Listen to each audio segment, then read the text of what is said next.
changes that will occur for our youth and this afternoon for our adult programs. Just some housekeeping tasks. Restroom, if you go out these doors, make a left, go to the end, make another left, and it'll be on the right-hand side. I believe there's some signage that's out there as well that'll direct you to the restrooms. We will have some breaks that Greg will announce. We'll have a few snacks. There's some coffee and some water for your pleasure as well. Hope that you have a good conference, and please let us know if there's anything that you need. Oh, isn't that nice? Morning, everybody. Looking forward to working with you today. I hate, William's like the nicest guy in the whole world. You agree with that? I mean, he is. He's like the nicest guy in the whole world. But every time people give those kinds of introductions and go, he worked here, he worked there, he did this, he did that, I always say to myself, and that's the reason we're in a mess too, So I'm looking forward to messing with you and having a dialogue with you between now and 12 o'clock. We will have at least one stretch break. This is as much a dialogue as it is a training. I'm assuming the reason you're here today is because you have some involvement in the WIOA youth program. Is that right? Yes. All right. Let me just tell you what specifically we're going to use our time for. Uh-oh. My clipper's not working again. Give me just a second. There we go. All right. Here's what we're going to be working on today. As many of you know, for many years we've worked under what was called the Workforce Investment Act. It was dated in 1998. That was like a long time ago, right? And so for all of these years, we've been operating under a program that was designed really last century. On July 22nd of this past year, the President signed the Workforce Innovation and Opportunity Act. And it makes changes, in some ways significant changes, to the operation of the youth program. These changes are to begin on July 1st. Let's see, what day is it today? April, May, June. So we're like on countdown, right? And so what we're going to do today is to give you an idea of what's the same, what's different, and what's new. Now I have to give you a big caveat because we're going to talk about the requirements. Right now, we only have the law. It's not that the law is not a big thing, but beginning of this year, and in the middle of January, the United States Department of Labor was to issue for us draft regulations. Everybody knows how this works, right? Congress passes law, DOL does regulations, and they have an opinion.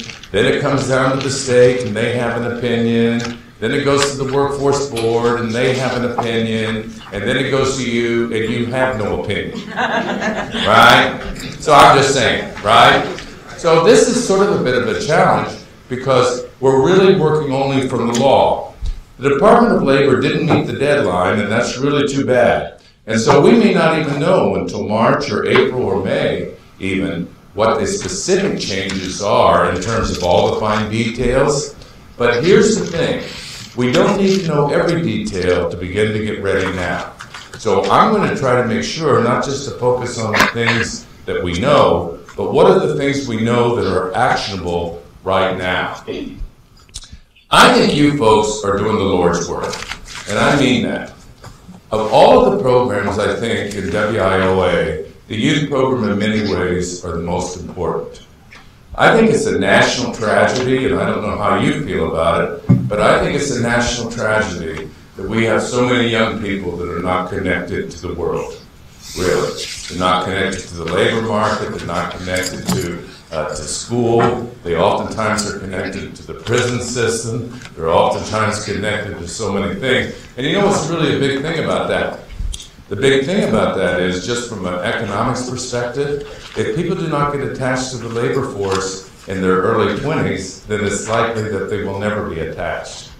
And so really what that means is that while today we're going to focus on some of the requirements and eligibility and all of those things, I think the most important thing for us to spend time on today is how do we make these regulations work for young people?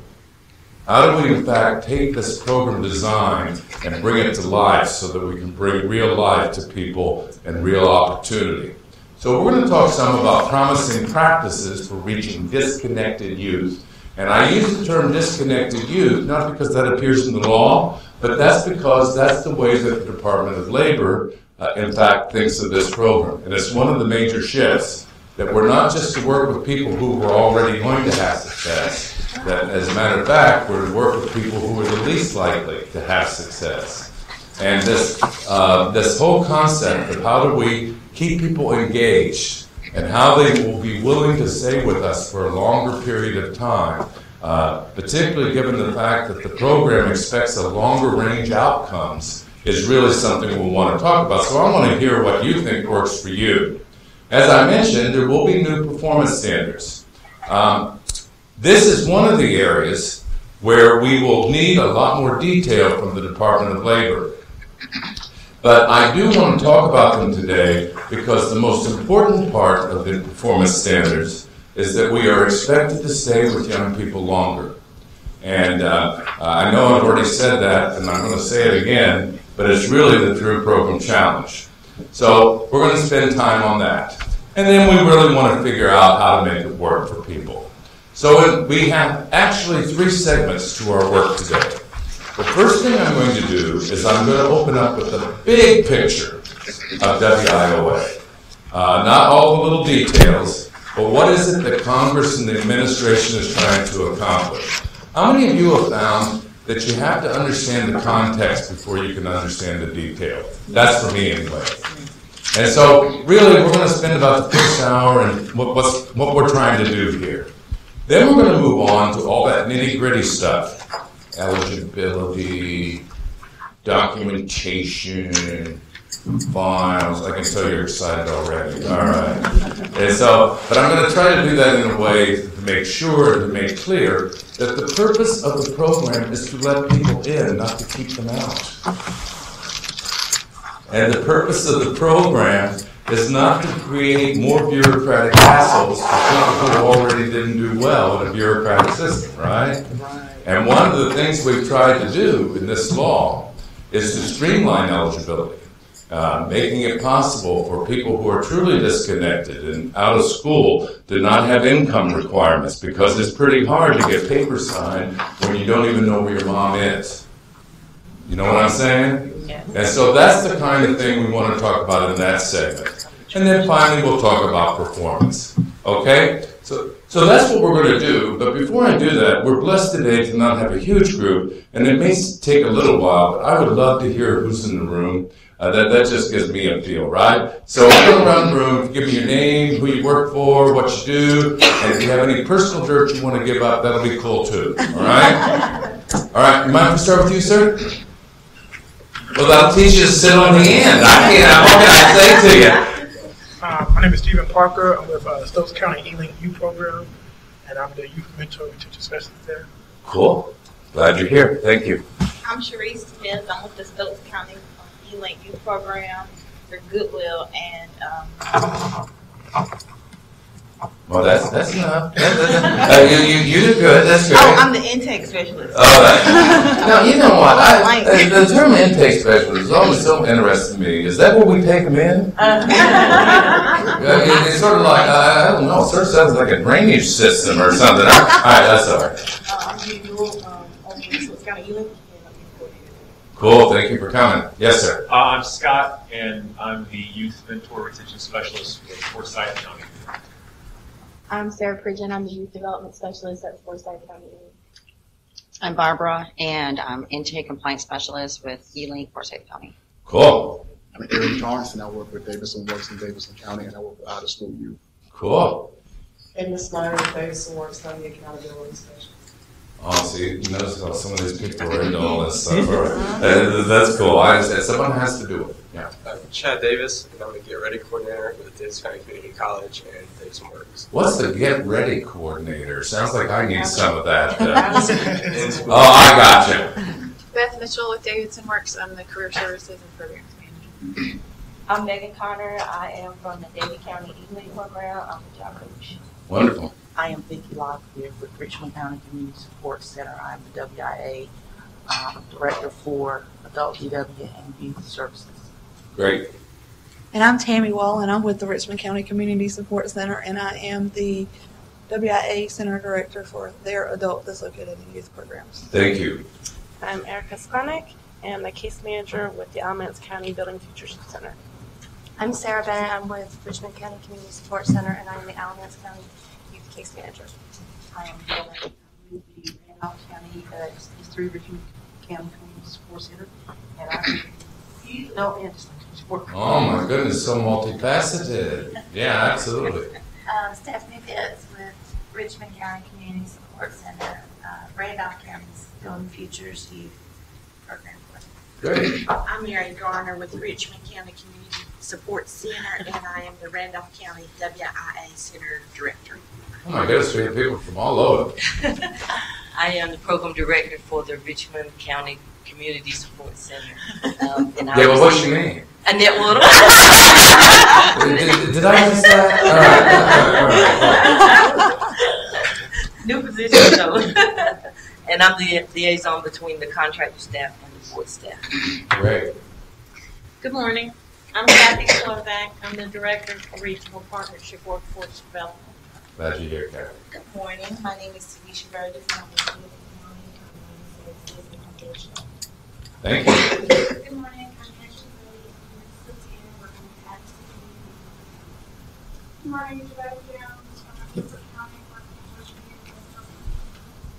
Good morning, Valerie Horton, Guilford County Workforce Development, and I am the program manager and liaison to the contractors. Excellent. The glue. Yeah.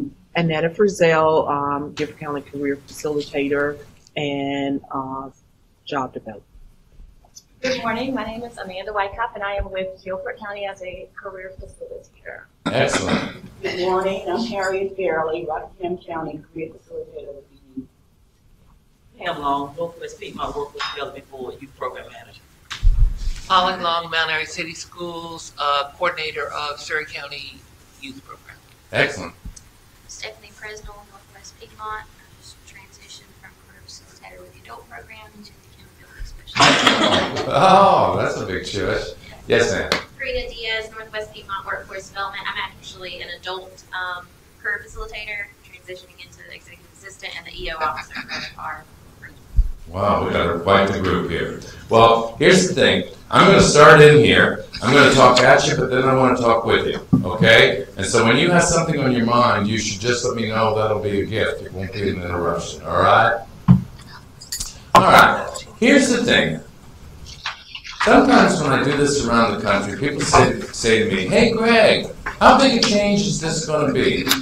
Well, you know, the simple truth is that the change will probably be as big as you want it to be. There are some very fundamental big changes, but some things are really not changed at all. But here's the thing. Congress and the administration wants big change. They want big change. That's the expectation. Because they believe that we need to focus on certain populations, serve them in certain ways that have not always been the practice. And there are really four major thrusts of the legislation. The first one is to have an increased partnership environment. There are 4 titles to the act, and you don't have to write this down, but there are 4 titles, and I'll tell you why that's important. The first title is Title I, and that's where the Adult Dislocated Worker and Youth Program comes. And they are what is called one of the 4 core partner programs. Title II is Adult Education and Literacy, and that is the second core program. There's Title III, which is Wagner-Pizer, which is the State Employment Service, and that is the third core partner. And then there's Title IV, which is Vocational Rehabilitation, which is the fourth core partner. Now, all partners are important, but not all partners are created equal under this law. The 4 core partner programs are to build a true infrastructure of more integrated services delivery. So, for example, I'd be willing to bet you have young people who are currently participating in GED classes at the community college. Is that right? What that is, under this law, Title I and Title II partnership. Under this law, an increased emphasis is given to reaching out to kids that happen to have a disability to help them transition to competitive employment. That's the reason why there's an anticipation that there will be an increased partnership between vocational rehabilitation and the Title I Youth Program. So what Congress wants to accomplish here is simply to say that no one program can do it all. And to give you an example of that we will talk about more later, this law says a GED is a good thing, a high school equivalency is a good thing, but it's not enough. That what a GED does is it does not necessarily make you more employable. It simply gives you the opportunity to be able to get further credentialing that will make a difference in employment. So while the adult education program may be doing instruction to help people accomplish their high school equivalency, it may be our program that will add the value of work experience and add the value of helping people get jobs concurrently with their GED attainment. So you will hear more and more as we go through the implementation of this program, how we're not expected to do it alone. And this requires strong partnerships. Those 4 core partners have to participate at the state level on developing a unified state plan. Those 4 core partner programs at the Workforce Development Board level need to create a local plan, and those plans should be integrated, and those plans should talk about how we share customers and how we share services. So that's the first major thrust of the legislation, is to improve partnerships. The second thrust is this focus on individuals with barriers to employment. You will see this when we look through eligibility for the youth program. But as you may well know, that beginning July 1st, 75% of all of our money must be expended on out-of-school youth. Under the current WIA legislation, that percentage is 30%. So this will be a significant program design change for many areas that have focused predominantly on in-school youth programs. It's not that Congress believes in-school youth programs are not important. What they believe instead is that there's only limited money. And that limited money should be targeted to those that have the greatest challenges, because that's where they believe we add value. I'm pleased to not hear this as a criticism, and it may not even be true for you. But here's what one of the concerns are. That in the past, many programs have met their out-of-school youth expenditures by capturing people who were just ready to graduate high school, providing them a little bit of a support so that they could enter community colleges and we could take a positive outcome. That is not a bad thing, but when you compare that to someone who has dropped out, who has a disability, who is a foster child, who is an individual that is not connected, the needs are not quite the same.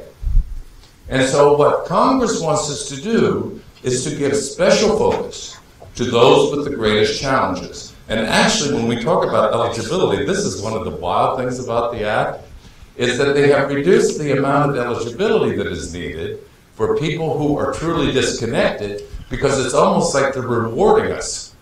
And if you want to serve the people who don't have any problems, then you have to do lots of income documentation. And that'll teach you. And so there's a built-in incentive here about looking at how do we reach the most challenging to serve. So that's the second major thrust. Yes, ma'am? Are you going to define out-of-school youth? Yes. Okay. In the next section. In the next section, when we talk about eligibility, and I'm going to give you what we currently know. There may be some tweaks regulatorily, but we have a pretty good idea of the playing field. Is that okay? Because I'm just doing like big picture stuff now. The third and fourth bullet on the page really go together. And this is a major programmatic thrust change. If you ask an awful lot of people who work in our system what the purpose of our program is, they'll say it's to get people jobs. Well, that doesn't change. However, the purpose is broader now. The purpose is people need skills, credentials, and jobs. And you'll see that in the performance standards, and you'll see it through the expectation of program activities. Skills, credentials, and jobs is a big shift because it's based upon the following philosophy. You can take a job away from me, but you can never take a credential away from me. You can take a job away from me, but you can never take a skill away from me. And when people just get a job, it's not that that's a bad thing, but jobs are perishable. I mean, I don't have to tell you all this, you know all this. Look at all the jobs that exist now that didn't even exist 10 years ago. And you know what? Probably 10 years from now, there'll be new jobs exist that we can't even envision. So if the whole focus is just on getting a job, jobs are perishable. And so over a lifetime, people have to do a collection of skills and credentials to provide security. There is no job security, there's only skill security. And that's a real, real big thing. So the way the legislation describes this is as career pathways. And maybe of all of the things we talk about today, this is one of the most important ones to spend some time thinking about. The President's administration refers to career pathways as stepping stones. I like the term stepping stones. When I was a kid, about 5 and all that, it was a long time ago, but I always remember going to my grandfather's farm, and he had a big creek. Of course, they called it a creek. Everybody with me? And so in the creek, they had the water and all of that stuff. And I used to go down there and catch crawdads.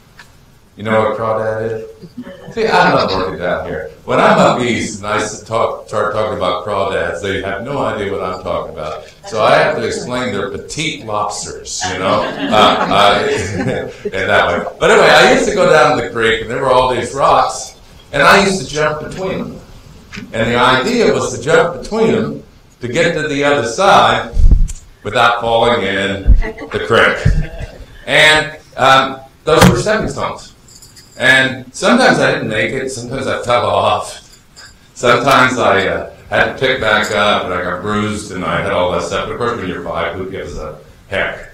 Just as long as you're having a good time, right? All right. So that's really what career pathways are. Career pathways is about how do you get from stone to stone to stone. This career pathways concept appears in the adult and dislocated worker program, but it is particularly relevant to young people because it's about people who are beginning their life on their career pathway. Now, the goal of career pathways is that you move ahead, you get some stuff, you move ahead, you get some stuff, you move ahead, you get some stuff. But you know, it is never that easy, is it? It truly isn't. I always like the career pathways is a very interesting concept. I get it, sort of, but the reality is very difficult. Let me give you an example. I'd be willing to bet you that there's not a person in this room that when you were like 5 and you went to Aunt Tilly's house, and Aunt Tilly would look at you and say, "What do you want to be when you grow up?" "Oh, I want to be a workforce professional." I bet you that didn't happen. That's what I guess. And so I don't want to spend a lot of time on this, but I think it's worth talking about, and then I want to drive it home to what I think it really means for you. I'm going to pick a couple of victims in the room, and it's just because that's who I am, you know? But it's not no heavy lifting here, but I would love to hear your career pathway. Your own. That'll teach you them a nice smile. So here's what I want you to do. I want you to start sort of like in high school. And tell me how you got to this job. What was your stepping stones. What happened here? In high school, Now talk loudly. In high school, I planned to be an anesthesiologist. A what? An anesthesiologist. I got it. Oh my goodness, yeah. That was a good crossover, yeah. And then what happened? I got to college, started out as a nursing major, changed my major to psychology. Then I went into the school system, worked with Guilford County for a summer, loved it, and now I'm here. Well, you're doing pretty good. You got stepping stones, right? Absolutely, but a few things happen along the way, right? But you know what you really told me? Is that career exploration for you was really about as much work experience as it was planning. Right? Isn't that what you said? That you got the summer job and that sort of gave her a round. All right, you're on. When I was in high school, there were 7 of us in our family, so all I could think about was I just wanted to go out and get a job. It wasn't until I lost my job that I realized I need to go back to school, and I took business administration. And I loved working with people anyway. We did Sunday school class that day, my husband and I did. So when I got a chance to work with people, I jumped at the chance. What did you go back to school for? You went back for... I went for business administration. Yeah, and so then how did you cross over to the other side? What happened? I always thought I'd like to have my own business, and one of these days I might. But I love working with youth. I love working with kids. Well, I think that's great. That's a passion. But you know, by the way, one of the new required menu of service items is entrepreneurial training. And that's because more and more, how many think we have young people in our program who are pretty entrepreneurial? Yes. Well, we'd like to teach them how to get into a business where they won't get busted, but I think we have a lot of entrepreneurial experience here. You know, I mean, I think people know how to stay alive. You know, That's right. that one of the things about being lower income is you are pretty good. You know what the definition of entrepreneur is? It's ability to amass resources for a purpose. There you got it. That's how people live, right? So I think that's cool. I'll do one more. You, sir, what's your career pathway here? I went to UNCW to be a film major. A film major? Film major. And that didn't work out. Oh, yeah. Go on, and? So I got my math degree, and then I went to insurance as a claims adjuster. And then I left there for community college to teach GED, and my current role as a coordinator. All right. So everybody got like funny roles here, right? All right, I shouldn't do this, but I'm going to do it. And if you don't want to just say, Greg, I don't even know you well enough, don't just say that, all right? You think this is what you'll do for the rest of your life? You don't want to answer? Oh, you didn't have to. Did you think this is what you'll do for the rest of your life? As of now, I wouldn't mind if I did. You wouldn't mind if you did. But you notice that when I asked you that, you couldn't say yes. You couldn't say no. Yeah. But you wouldn't mind because you're having a good time, right? All right. Here's what happens with career pathways. The law requires each local workforce board to develop career pathways. And sometimes these will be like really traditional career pathways. You know, like in healthcare industry, you should move up the chain of different kinds of nurses. It'll be about how you move in manufacturing from the front line up to a supervisor and all of that. It'll show all of that. And it's not that that's not important, but once the local board has defined those career pathways, it will then be your job to work with each young person to map out a career pathway that is unique to them. To a large degree, this is a compliance issue. Let me just, for those of you who care about compliance, this is one of the changes in the law. You know that individual service strategy you do, where there is a job goal? When you begin to talk about career pathways, you don't have a job goal, you have a jobs goal. And the issue is you're not just planning for what's next, you're planning for what's next after what's next. Everybody with me? And this is a really hard thing, because we work with some young people who have so many immediate needs. It's hard to be getting into where am I going to be 10 years from now. I just like to be alive, you know? I mean, you know, I don't even know how I'm going to, where I'm going to sleep tomorrow night, much less where I'm going to be 10 years from now. So that's what makes this really, really hard, because the vision sort of goes like this. People get work, they get credentials, they get skills, and that means that they keep doing this for a lifetime. They just keep skipping between all of these various kinds of activities. And the thing is really there's two things that are worth noting here. This program anticipates that you will be with the younger person longer. The reason why it is 75% of the money and not 75% of the people is because it is anticipated that there will be a longer, deeper investment, perhaps in fewer people. And this is a huge thing, and I'm going to come back to that because it's a program issue as well. The second thing it says is that people, while they are moving on the career pathway, may have to be focused in short-term goals within a long-term purpose. And that everybody needs to know how the short-term activity relates to the longer-term outcome. So this is like a big thing. Now, it's easy for me to stand up here and to tell you what the law says, that we're supposed to hang with these young people longer in their lives. I don't even think that's not simple. You agree? Not simple. Not simple. Well, how many of you ever have people come, and they come one time, they tell you everything you want to hear, and then you never see them again? You never see them again. Because, you know, like, we work with some pretty smart young people. They figured this out. They've been around.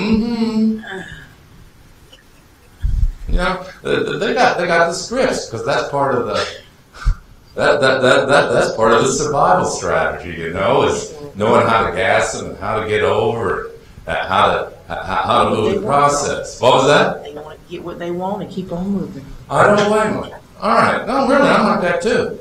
All right. So let's try to turn this into some real practical stuff. When I talk about being with people longer, we're talking about the concept of continuous engagement. Now, continuous engagement is really about two things. It's about, do I like you? And do I feel like I'm getting something? It's not too complicated, really. I was saying, people go, hey, Greg, how do you motivate these young people? Well, let me first of all tell you something. Everybody is already motivated. They may not be motivated to do what you want them to, but they are already motivated. I always like when people say that, because, all right, this is not a true story, but let's say it's true. Let's say in high school that I was really, really, really, really good at getting first dates. Everybody I called said, hey, Greg, I'd love to go out with you. Then I called them for a second date. This was before caller ID. And I called them for a second date, and they said, oh, Greg, you should have called earlier. Oh, Greg, I'm already busy. They hang up, whatever. All right, here's the thing. Would you say that that was about them having poor second date motivation? No. How many of you think I'm going to look at first date improvement? Yeah, you know that's true, right, sir? I'm not going to look at first date improvement. All right, so I want you to think about something for a second here. I don't know how to say this, but when people don't come back, it may not all be about them. That's right. It just may not all be about them, you know? And I want you to think about something for a moment here. what are our first dates like? Let's see what happens on the first date. First, I have to make sure you are eligible. And I give you a whole bunch of forms to fill out, to take home, get signed. And by the way, the first thing that happens is we gotta tape you. And give you a test. And then we're going to do an assessment where I stand in judgment of what you got and what you don't have. And actually, the form's designed based upon what's wrong with this picture. And then we have to list the barriers. Come on, give them up. We want to hear everything wrong with you. We want to hear them all. And if you don't have enough of them, we'll give you a few you didn't even know you had. Boy, that's one heck of a first date. It's a heck of a first date. You know, Larry, first point. First of all, wouldn't it be better if we didn't call it assessment, we call it a skill review? It almost sounds like you got something. It almost sounds like you got something. But here's the thing. The first question of continuous engagement is, did the young person leaving the meeting feel better after the meeting than when they came? You know, people like to hang around people who make them feel good. This is not a brilliant insight. And if I leave not feeling good, why in the world would I want to come back to feel bad again? And I'm just going to tell you, one of the things I know is true, that many of you, when you do have young people who stick with you, the reason they stick with it is not just for them, but because of, that's the reason why they love to come and report out. Oh, did you see what I did, Miss Jackson? Oh, you go, girl. I mean, we love that. We love that stuff. Because they love to report out. But it's because of the relationship. And because you make them feel good. And I'm not going to, really, nobody take this personal. But I'll tell you, if you look at programs, return rates of customers vary by staff people. I'm just saying. Just saying. Yeah, you know. So that's the first thing, is that on continuous engagement, people like to hang around people who make them feel good and where I feel success. The second clue to continuous engagement is that I have to feel like I am getting something. What do I get on the first meeting? Paperwork. Talking. Well, if I have a buddy that after the meeting says, so what they give you? What's the answer to the question? Knowledge. Information. Not only that, how many meetings do I have to come to before I get something? You know, I've been in programs where I've collected what's called the conversion rate. And what the conversion rate is how many people have to inquire for one to begin. Mm-hmm. And in some programs, it's about 20. And that means that 20 people took the initiative to reach out to us. But something happened along the way where we lost them between every visit. And leading to really great. By the way, isn't that frustrating as staff people? Yes. To spend all that time with no return. Plus, I really wonder what happened that someone took the risk, because that's really what it is, the risk to come in and to see about it, and then to have lost them. Part of what we have to do, the first one is, are we having fun yet? You know, did I leave feeling better? But the second one is how soon do people begin to receive value? How soon do they begin to get something? One of the real big opportunities in the Act, if we can reduce some of this income documentation stuff and everything, is we can begin services quicker. Now, this may be particularly true of young people, but I think it's true of most people now in America. We do not have tolerance for delay. You know, I'm an older guy, as you notice, and I'll tell you, I remember when the internet first came out, I didn't care how long it took, because if it appeared on the screen, it was a miracle. Yeah. It was a miracle. And when they got like fast, high-speed dial-up, oh, that was cool. But then about 97, when I started getting DSL, you know, it was like, great.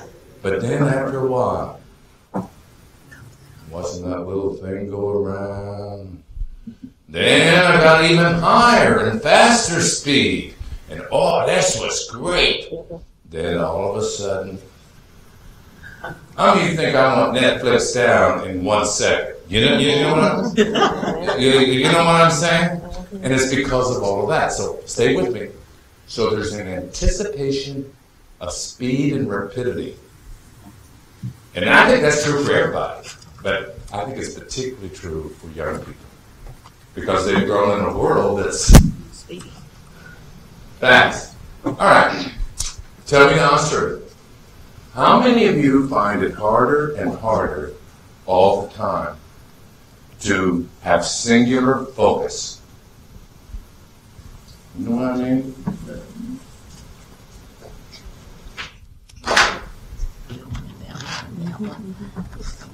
Distractions.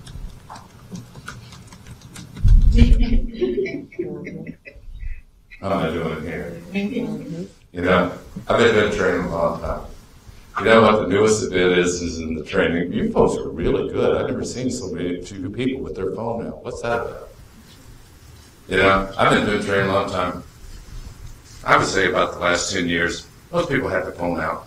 Of course, I don't know what's going on your laptop. And so you see your presenters go, put those phones down, pay attention to me. I just given that stuff up. And not only that, I know how people are. How many of you believe you could do a little texting while listening at the same time? Because we live in like a multitask kind of world, right? And I think that's true for all people. I think it's particularly true for many of the young people we serve. All right, this is really important.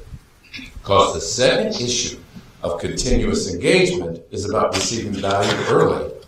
But it's also receiving value that is not boring. Look, when you work with a high school dropout, they left school because they didn't like it. This is not a brilliant insight, but they didn't like it. So they come to your program and you say, well, first thing we're going to do is send you back to school. They ain't trying to go back. If you hated it the first time, maybe you'll really hate it this time. You know, why would people want to go into the same arena where they did not have success? And so part of the thing is that these traditional career pathways go like this. First you get your GED, then you get job training, then you go to work. Well, that worked. The new thesis is concurrency. And concurrency is when people are doing multiple things at one time. Yes, I'm getting my GED, but I'm also receiving vocational vocational training, while simultaneously having work experience. And all of those are going on at one time because it's the concurrency that gives perceived value. You know, when something you don't like to eat is on your plate, there better be good things to eat on your plate or the meal's a disaster.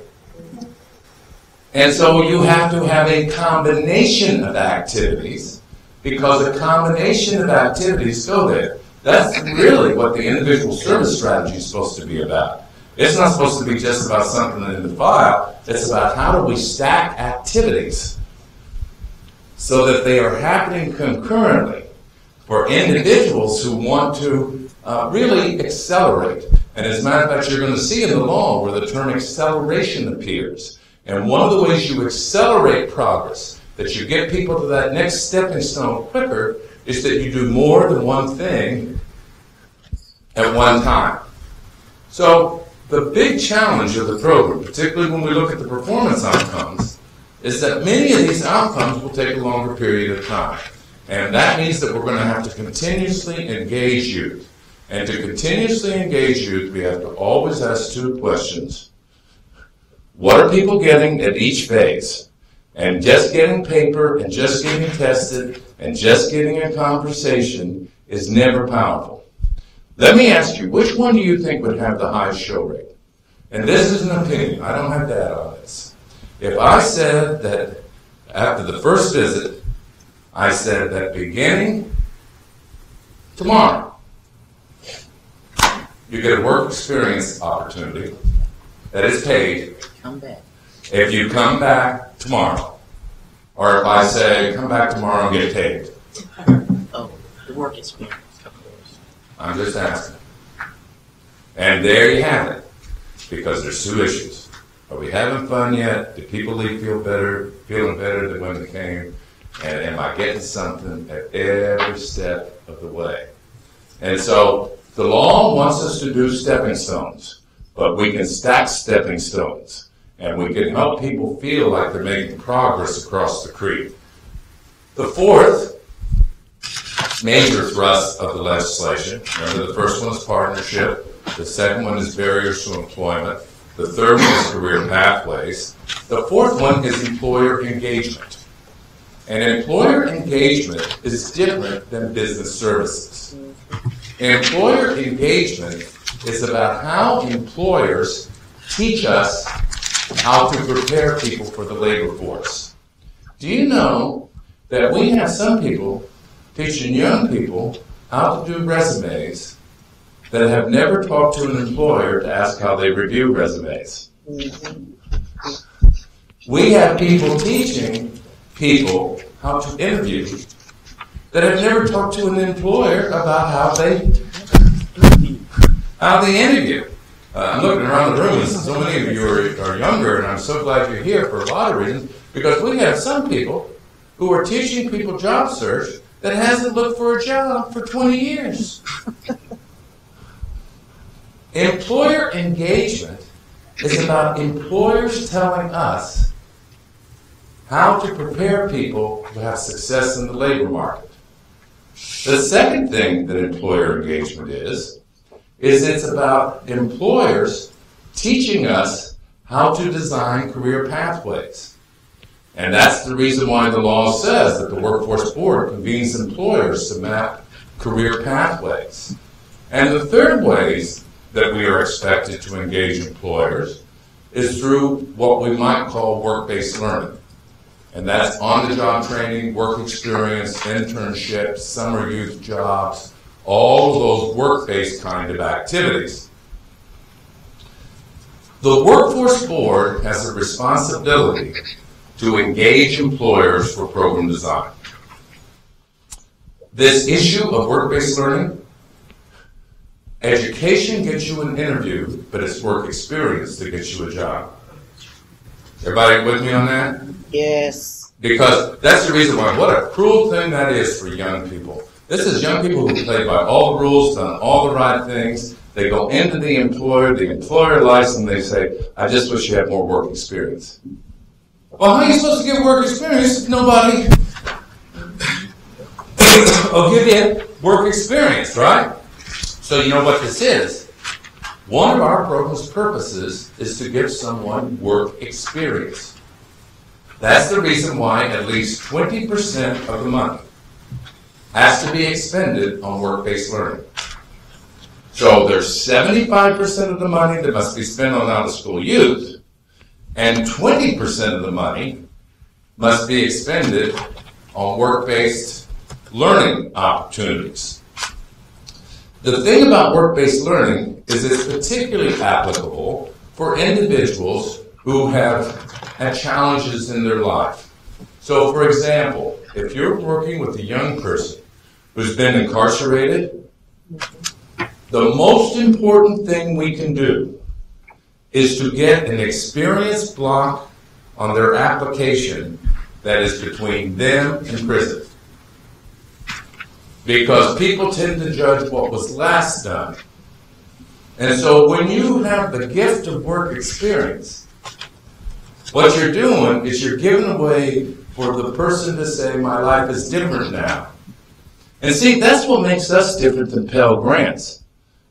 If the only thing is to pay to go to school, that's what Pell Grants did. Well, Pell Grants cannot give you is work experience. We can give you work experience. And by the way, we'll give you work experience if you work on your GED. That's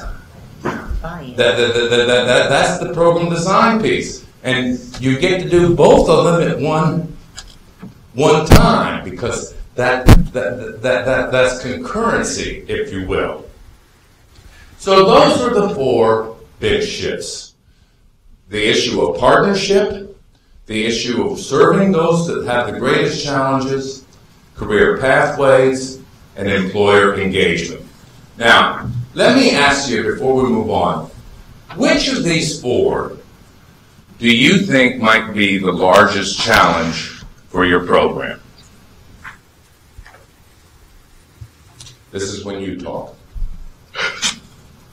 Which ones do you think might be challenges of these big shifts? What do you think, ma'am? I think maybe probably the partnerships. The partnerships? Some of the partnerships are be difficult. I think partnership is difficult. It's fine to just get everybody to sign a memorandum of understanding, but that's really different than having a real partnership. And actually, that's something the Workforce Board owes to the contractors. It's not, I'm going to give you an opinion, it's not the contractor's responsibility to build partnerships. It's the board's responsibility to build partnerships that contractors can implement. But it doesn't mean that it's not challenging, and it doesn't mean it's not hard. How about other people? What do you think, given our discussion, are some of the challenges here as we make these four big shifts? Yes, ma'am. Letting go of what we've always done.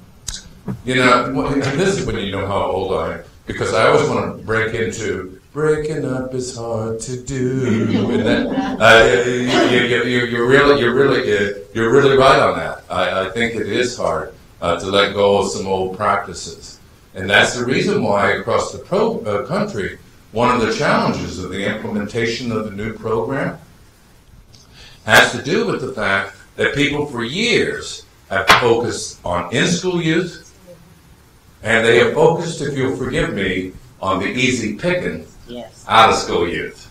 When the law says the hardest to serve. Right. And so that's not a criticism, because I don't blame anybody for doing what helps them survive. It's just the gig's up. And there's a whole other set of expectations here, and it requires a new program vision. That's the reason why I hope I didn't bore you with all that stuff about continuous engagement and everything. But part of the problem is we do not have a program design in many places that permit that to happen. And that's the reason why I know some of you like to jump right into the requirements and everything, but the requirements have no meaning without a program strategy. And that's the reason why I'm hoping when you go back, you don't just say, oh, here's what Greg said about eligibility, all that kind of stuff. What I hope you do when you go back is say, how's our first dates? What can we change in terms of the first date? How can we redesign our program so it's more engaging and more interesting to the people that we're reaching out to? So I think that there are some big changes here. I just included this to let you know I'm not making all this stuff up. If you look at on this page, beginning on page 5, on the left-hand side is what the current legislation in WIA says is the purpose. If you look on the right-hand side, this is the purpose. This is laid out in WIOA. And it continues on to the next page, but here's what's the first thing you might want to know is how many more purposes there are. And moreover, the purposes all basically reflect the 4 major changes we talked about. The one that I have probably not given enough emphasis to is on page 6. And while all of this is important, this is particularly important to increase the attainment of recognized post-secondary credentials by participants. In the new performance measures, one of the things that will be looked at is how many people got credentials either while in the program or 1 year after the program. One of the credentials that potentially counts is secondary school completion or high school equivalency. However, if that's all the person got, and they didn't get a job, and or they didn't get a further post-secondary degree, then it doesn't count. And it's because this is a program that we could think of as GED plus. It's where GED attainment in and of itself is not a sufficient objective. And GEDs may not even make you more employable. It gives you the opportunity to get things that may make you more employable. And so what this one says is that our goal, because it's stepping stones, is our stepping stone is the GED, but the outcome is a post-secondary credential. And this is really a big thing because some of it has to do with learning styles and all of that kind of thing. You know, I have a nephew. His name's Justin. He's my favorite nephew because he's my, that helps, you know. But he likes his Uncle Greg, and I really like him, and I think he's like the best guy ever. So he gets out of high school, and he goes to community college, and he took the same math class 4 times. About that point of having already been in significant debt, he began to say, hey, this may not be working for me. So he joined an apprenticeship program in welding. He's now completed it. He's 26 and making $26 an hour. And having a party. Having a big party, let me just promise you. So here's the thing.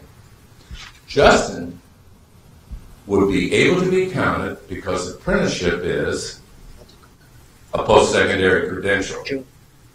He would not have succeeded in community college, probably.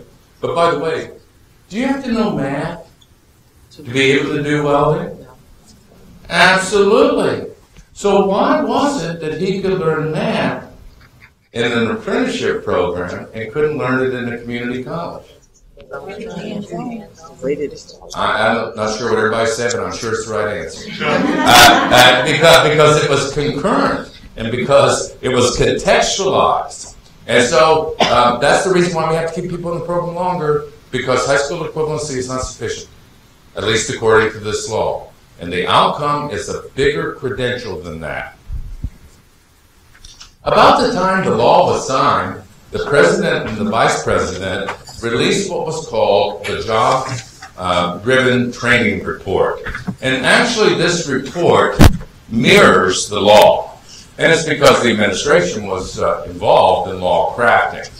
Many of these are repetitive concepts, but I want you to share them with you for a couple of things. First of all, there's a couple of new things here. But then also it's because these are the principles that DOL will be using to write the regulations, because they're part of the administration, right? And so we need to sort of see where they're coming from. So what they identified was about 7 or 8 principles that are really key here, they think, to effective program design. The first was employer engagement, and we already talked about that. The second one is earn and learn, and that's what we were talking about when we were talking about concurrency and about the concept of work-based learning happening as well as classroom training. And see, I want everybody to hear, I'm not bad mouthing classroom training.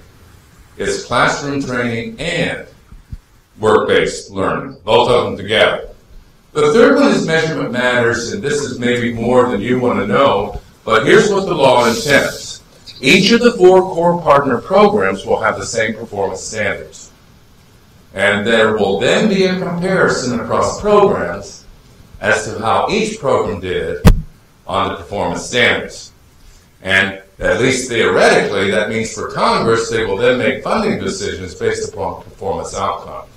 Moreover, there's an anticipation that each state will be compared one against each other.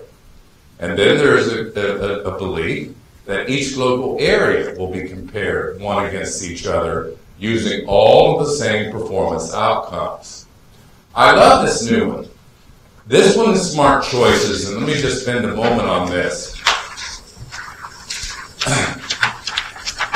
How many of you believe if you only had the time and you had the desire and you look long enough that you could find a better cell phone plan? But it's just way too complicated, isn't it? It's like way too complicated. All right, let me ask you something else. Here's one of the things I really like about living in the new world with the web. I almost never buy anything that I don't go on the web to look at the reviews. I mean, that's what Reddit is, that's what TripAdvisor is, all those things. Because, and I know that sometimes people have false reviews and all that kind of stuff, but I want to read all the dirt. And then, you know, there's some websites like Priceline where you can call it up and everything's compared one against each other. And boy, even if you don't make smarter choices, you feel smarter. You feel like you're equipped to make data. All right, this is a big thing because it is a legislative piece here. Beginning July 22nd of this year, every approved eligible training provider will have to report on number of completers, number of people who attained a credential, the number of people who got jobs because of that credential, and that is for the purpose of developing a training provider report card. The law then goes on to say that it is our responsibility to present that information in an understandable format so that customers can make better choices. This is a very powerful thing. I'm not trying to badmouth any training provider, but I will tell you how people decide to go to school is sometimes weird. You know? You ever have people come in and say, the truck driving school sent me down here and we start on Friday? Yep. Right? Sometimes people choose to go to a school because that's where their friends go. Sometimes they choose the school because of a sports team. Sometimes they choose school for all kinds of weird reasons. And I'm not really bad about anybody because, to be honest with you, when I was going to undergraduate school, I was the first person in my family to go to college. And so from the age of 5, I knew I was going to college. I had no idea for what purpose, but what are you going to be when you grow up? College? All right, so, because my blue-collar parents knew it was a route. They didn't know what it was, but they knew it was a route. But here's the real thing. I'll just be honest with you. I chose the state university that was the furthest away that my parents would still pay. It wasn't a me. I'm not proud of it. It was not a wise choice. It was just a choice, right? So part of what we're trying to do is to help people get better choices. And actually, this is one of your jobs. When they call you a career consultant, the word consultant is supposed to mean something. And so this is a big one. We talked about stepping stones. We talked about leaving no person behind. And then this is all to be done in a regional process. So as we begin to get ready for first morning break and to lead this big overview of WIOA, I want to just summarize it this way. I've been in the system a long time. This is always one of the huge battles. Why do we exist? And the major point that I want you to take from this page is when people ask you what you do, what you are being charged to do under this law is to help people get credentials for career pathway jobs. And that sounds like a lot of gobbledygook, but it encompasses the three major outcomes here. Skill development through education, credentials that will position you for a lifetime, and jobs through work experience. And in a nutshell, that's really what you're about.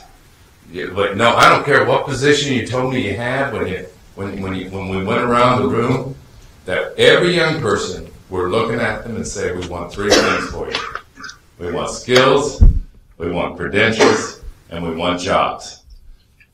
So, career pathways, for those of you who want more information, begins on page 11, and on page 12 is the actual definition of career pathways that appears in the law.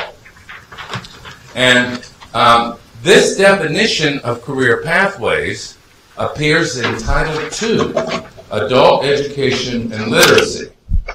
But it is referenced throughout Title I, so that was one of the ways that people were trying to build partnership. I don't think that there's anything particularly new here. However, I want to reinforce what we talked about earlier real quickly. If you'll look at number D,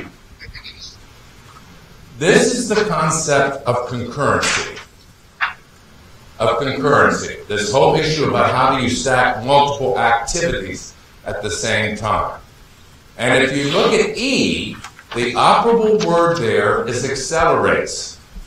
And that is because there's an attempt here not to have a step-by-step sequence, but to have concurrency so that people can achieve success faster. Right? And then if you look at number F, this is the issue, I know I'm being a broken record here, but there's just a few major thematics. Look at F. You know what the most important word in this sentence is? It's the word and. It's the word and. It enables an individual to attain a secondary school diploma or its recognized equivalent and at least one recognized post-secondary credential. And so that's really an evolution in purpose in that regard. So for those of you who like to think of visuals, this is a visual depiction of career pathways. I stole this from somebody. I have the site at the bottom. I have permission. Let me tell you what I like about this chart and then what I don't like about the chart. Well, let me first say what I don't like and then what I do like. All right. I don't like that it somehow shows an upward slope as the only outcome. I mean, look, here in North Carolina, maybe this isn't true of younger people, but of many older people here in North Carolina, they were working for 50 years in furniture. Mm-hmm. Everything was going just fine, and then they fell off the rock. Mm-hmm. Right? And so, it's not always ever upward sloping. The world is cruel, and sometimes even through no fault of your own, it goes up and down. Here's the thing, you just have to get back on the path. But again, you could never take anything away from me, and this is not to badmouth any of those individuals who lost jobs through the furniture industry. But see, they took a job away from them, and because they didn't have a credential, they didn't have anything. So at least if we get people credentials and some work experience, when they fall off a rock, when they try to get back on the path, then things get at least somewhat hopeful. Now, having said that, here's what I do like about the chart. If you look at this, and you want to, there are lots of work-based learning, and there's lots of educational learning. And actually, if you look at all those arrows, These are various programs in our system, and it's one of the reasons why we need to build a partnership. And I just want to point out, there's all kinds of things on here. How many think that military can be a career pathway? And even if not in the military itself, you do pretty good when you learn to obey orders. Because a whole lot of first jobs is about putting up with people telling you what to do. You ever have young people who don't believe people have a right to tell them what to do? Well, no, never, right? Absolutely. People are funny. You know, my younger brother Jeff was Justin's father. This was a number of years ago, but I'll never forget this. So he's an electrician. So he lost his job. I did his resume, and I said, Jeff, so what do you think? He said, sounds like kissing up to me. Really? I thought that was the whole purpose, you know? But this whole thing about how all that is one thing the military teaches you. And one of the reasons why people sometimes join the military, young people, is they know they need to get their life in structure and order. Right? And that's the reason why a lot of youth programs recognize that you have to have the same kind of high structure and the same kind of high expectations as the military, because people who have no structure at home sometimes need structure to be able to put it together, right? So that's career pathways. So, as we said, this is going to begin July 1st, and after we come back from stretch break, I'm going to move down to the nitty-gritty of eligibility, who is an out-of-school youth, who is an in-school youth, and what are the required program elements, okay? So about a 10-minute stretch, and I'll see you back here with a good attitude at 10:25. Have a great break.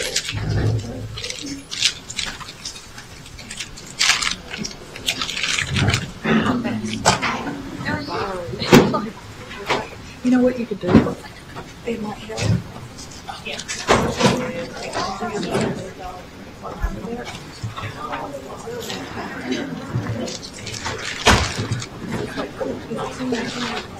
I would do that. You don't want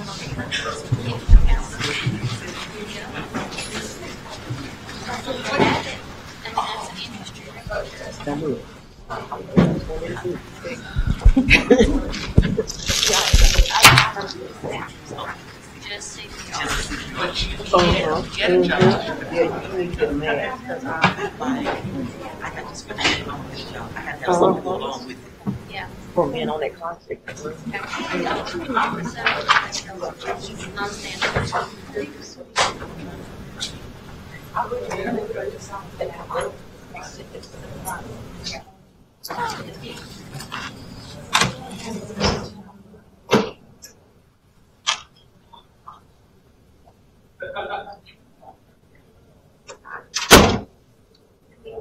Sorry, I need every day.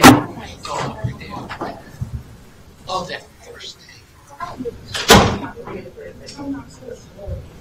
Really?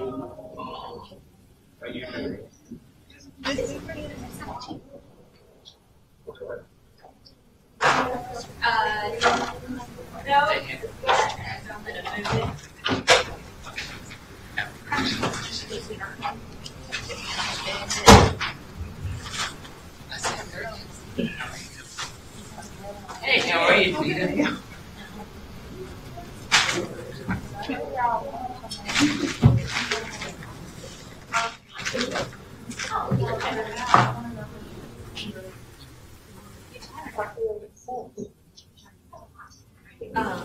And I got an email.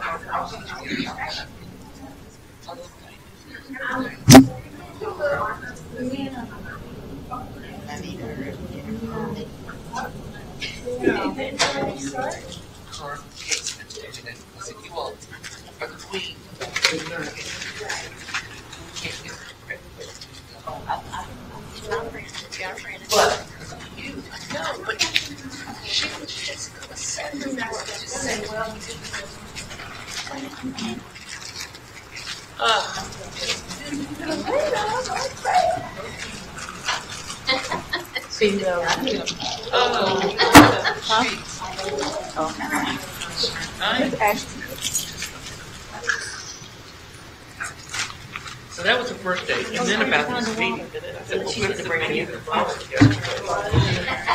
That was perfect.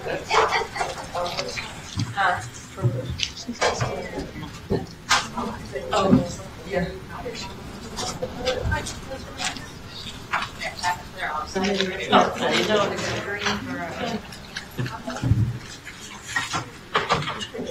How you doing, Kathy? No, she's doing around like this. I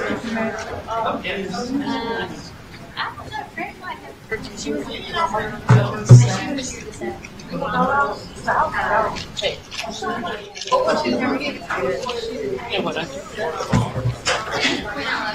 I think she knew where I'm at.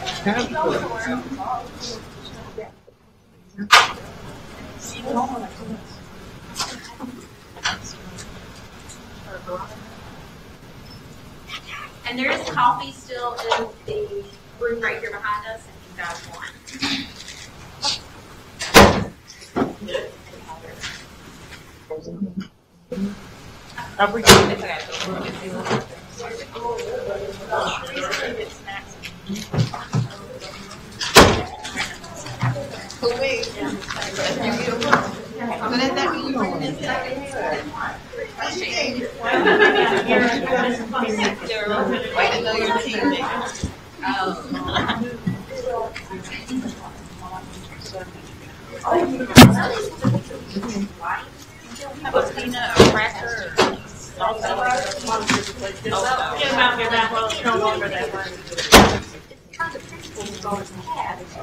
And the balls were so we were like, okay, that person can manage. Here's what you get lost. And when you put more money into it, they just go wherever. Yeah, you get them out. So now give them other opportunities. I don't know if they'll stick around, but I like the thing of they give them a small person.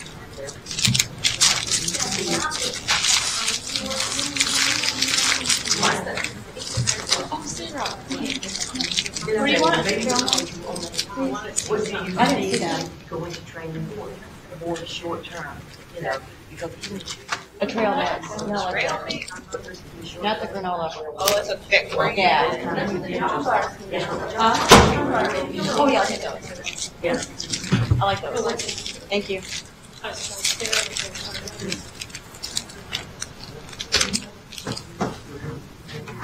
I'm like, some of them are good, you know, down there, but, you know, I don't know. This is all new. I don't think so for education. You better try it. Can I have two? Yes. This is what we need. You always say you're always good to care. I didn't think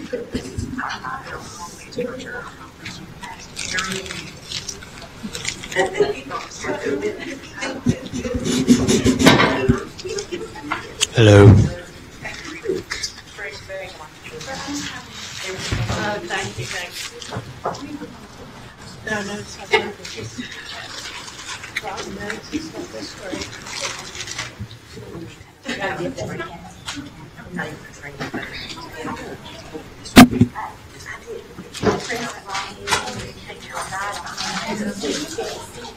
Did you realize that I don't know how much the RFP's going to change, the RFP's going to have to take the work.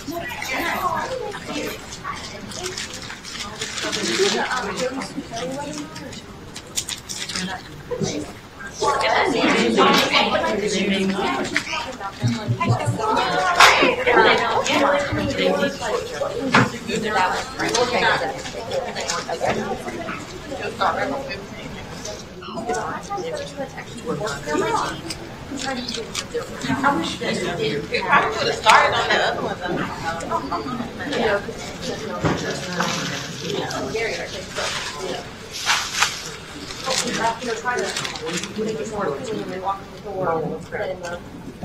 Yeah, that's what you gotta be creative. Yeah, whatever. But clean up some of that. I don't think we should implement anything that needs to be changed.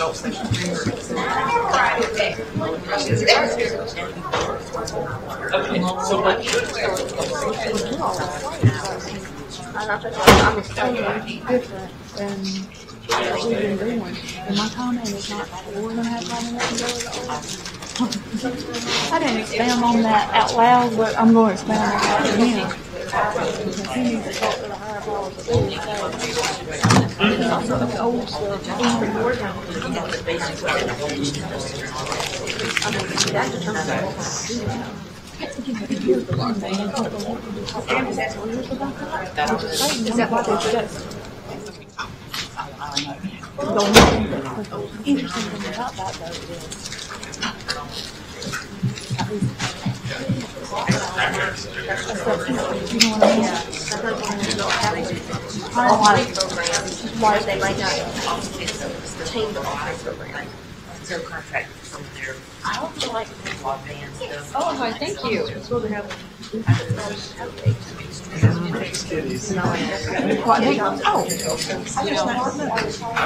I'm wearing a box. That's what my cat thinks. Sorry, I had just Here. I'd rather have something else. Thank you.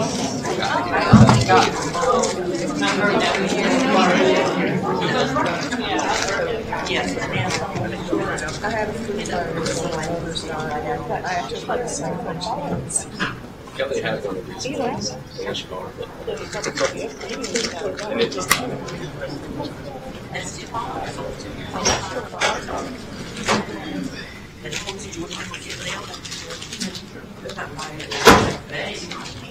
oh, thanks. Sure. That's actually not just like.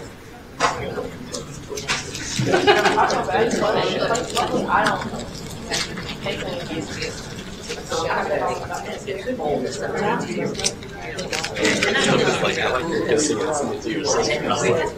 Red. So I did. I'm messed up.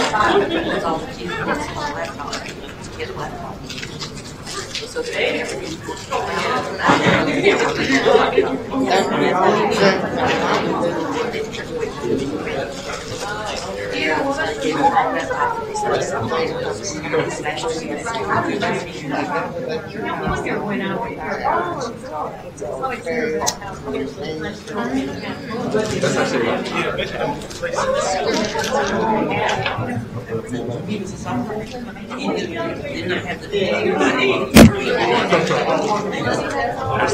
oh, yeah. I was like,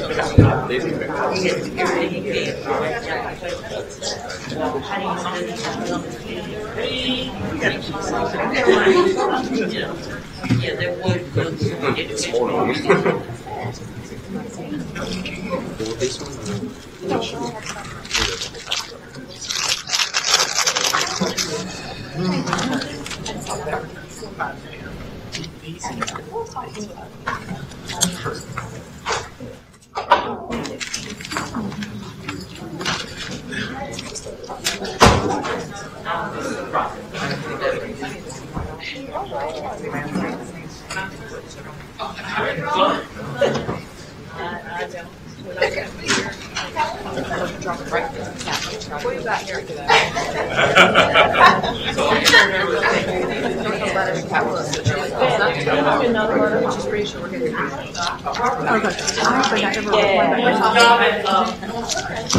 I replied to you. I don't think I replied to her like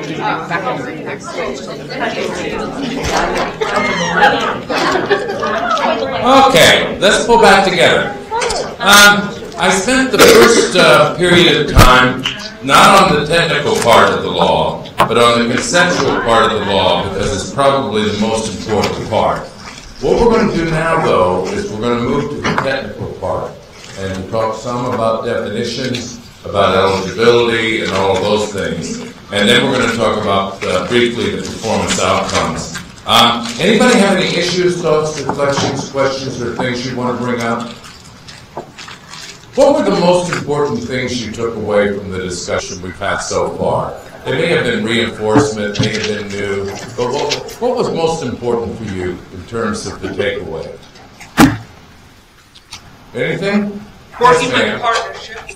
what was that? Working with the partnerships. The partnerships? How about you, I ma'am? like the incentive piece is always necessary. They carrot. Yes. Okay, yeah, this is. They see the carrot and they get the dessert in every visit. Yeah? Absolutely, I'm with you. How about you, ma'am?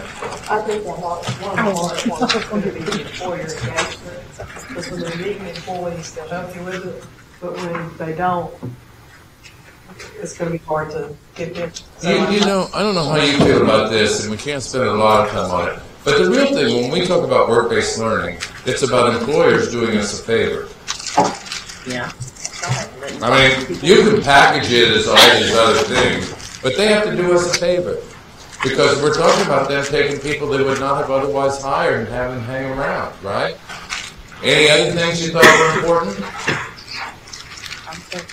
Yes, ma'am. I was going to say, just to piggyback on employers' engagement, one of the things when I'm talking to employers is that they want to feel as an employer that you're going to be there as well, and it's a partnership, and it's not just you're going to drop this person off at my location for 8 to 10 weeks or whatever the time frame. Absolutely, I think that's perfect. Anything else? What would you suggest you do? I'm getting ready to do my yearly orientation to employers for you. What would you suggest that we do to get more employers besides the one? Well, what is the yearly orientation? We have for our summer work experience.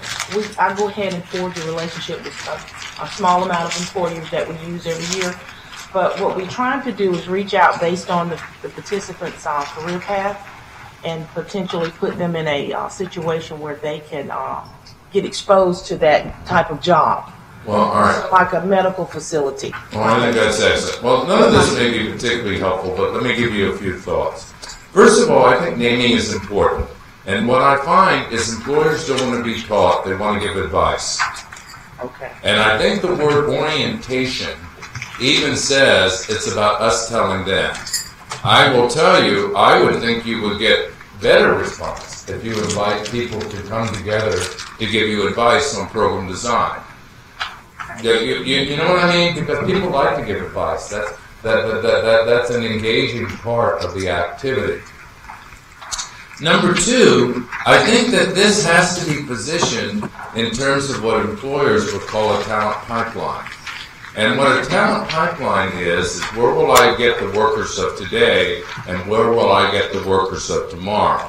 And so there is a larger context to the work here.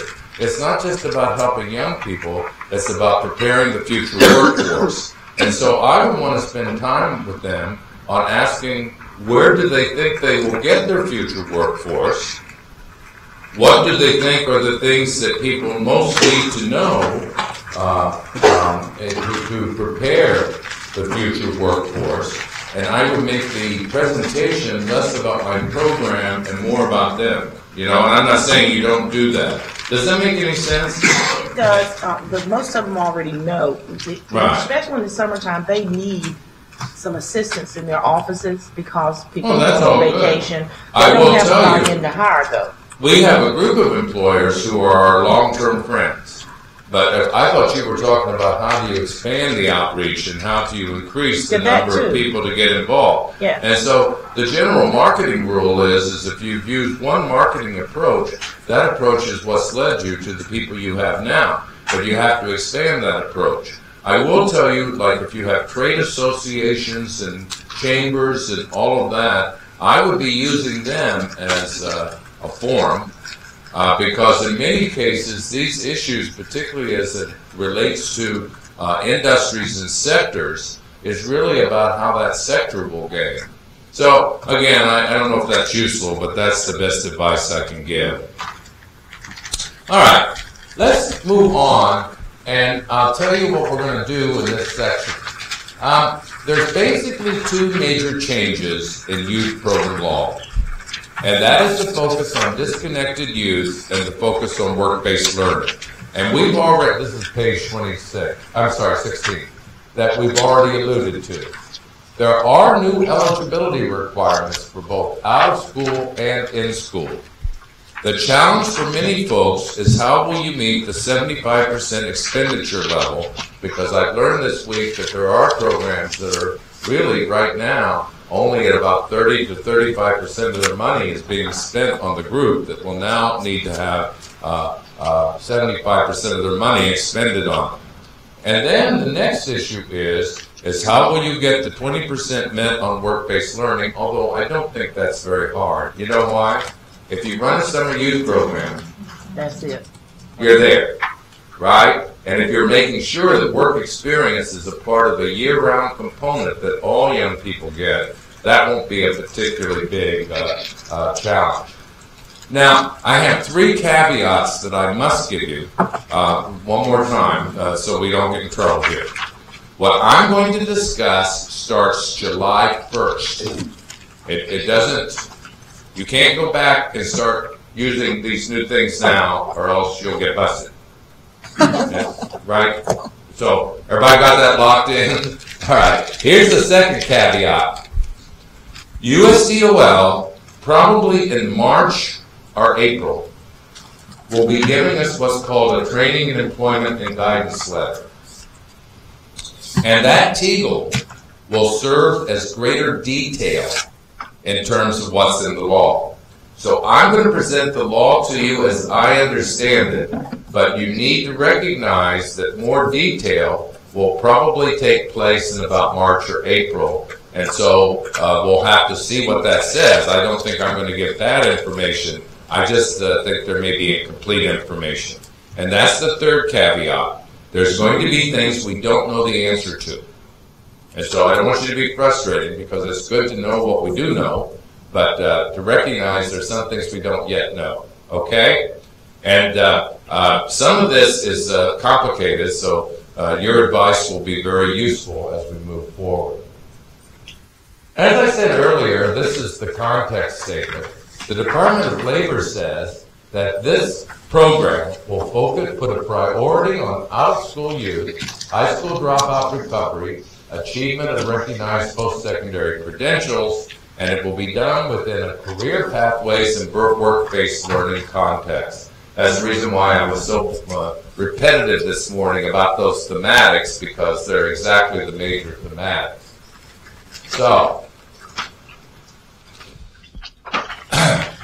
we're going to first do the big picture overview, and then we're going to look at the details in each of these.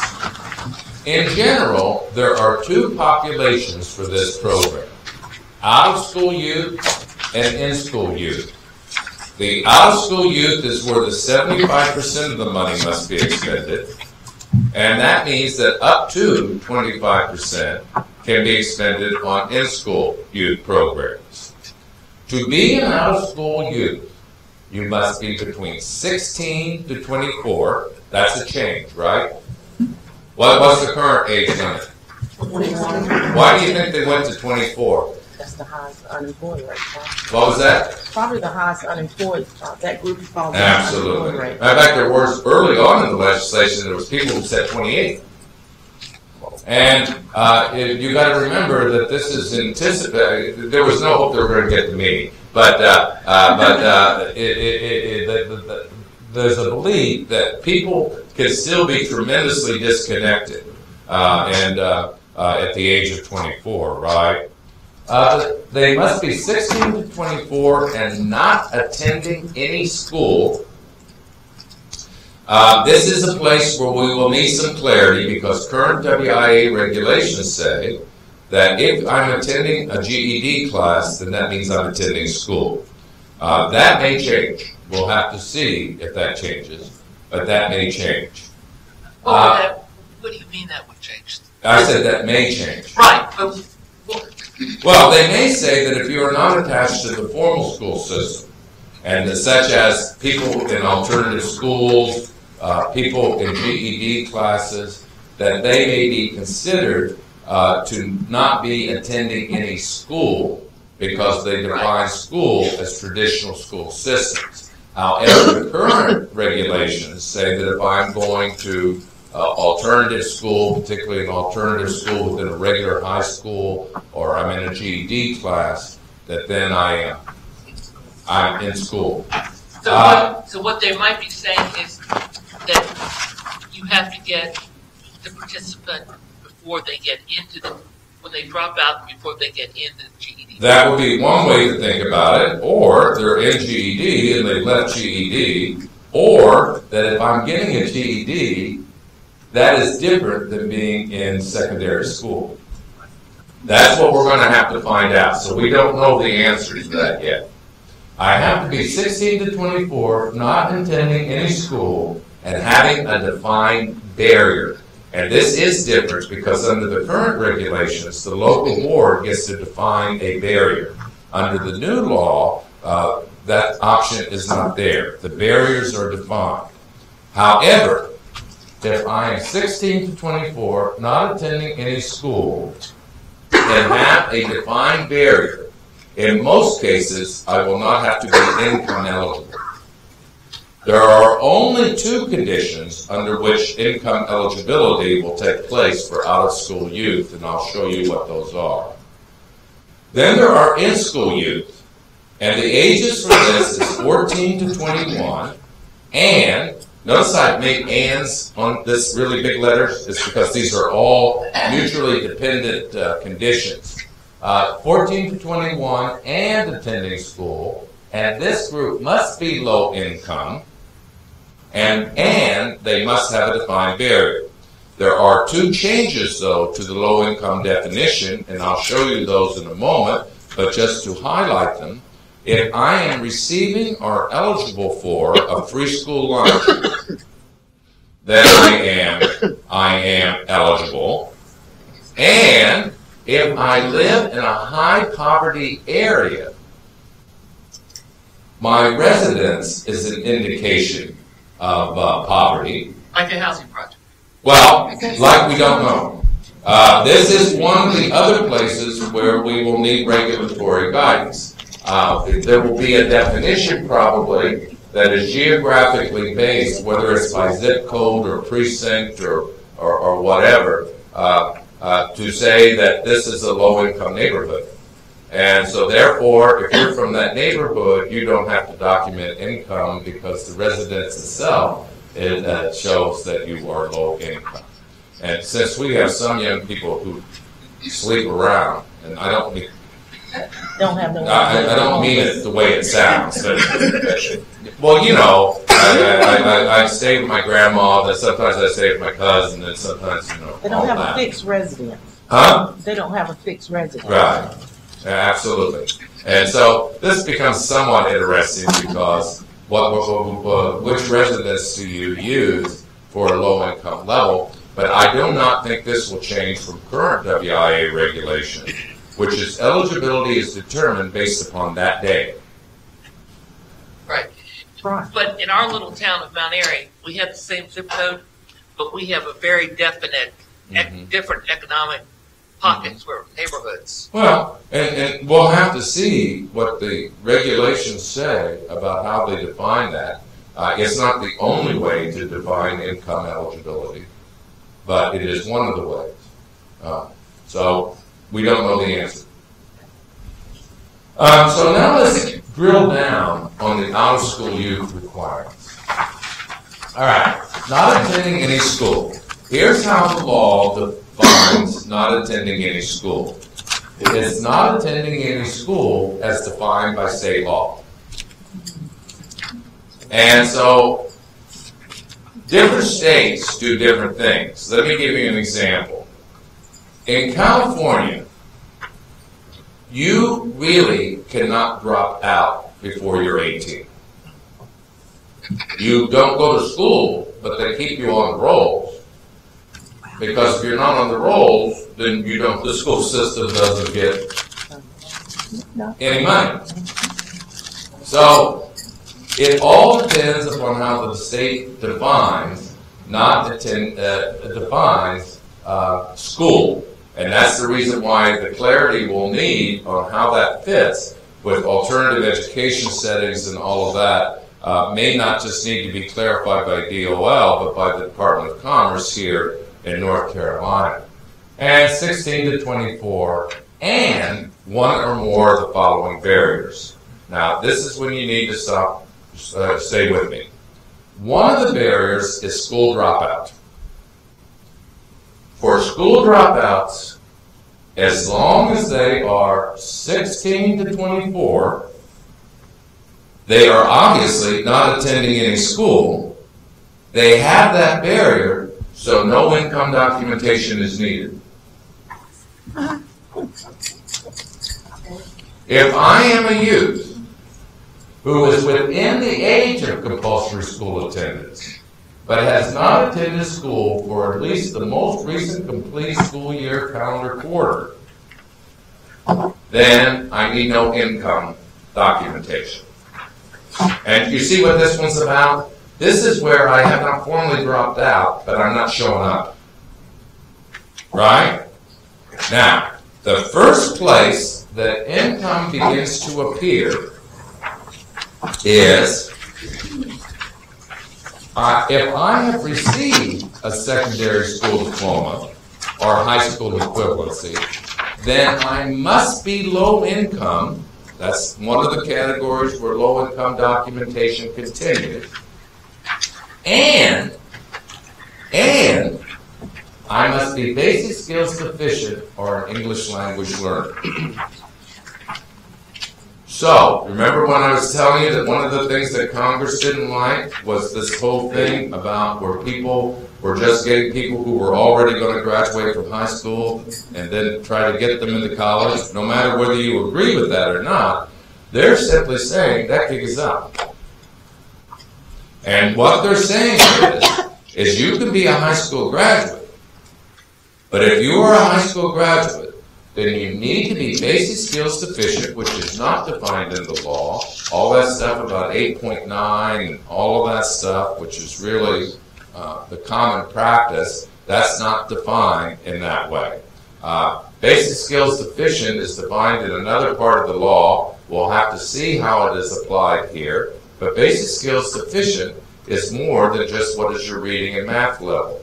It's about your ability to function in society, and it appears that a lot of this will be judgmental and will be staff determined and self-attested. But we will have to see that, because this does not mean that you have to tame everybody. And because they have removed the literacy and numeracy gain performance measure, to what degree our programs will have TABE as an introduction first state activity will be one of the things we'll want to look at. But this is one of the places where income documentation will continue.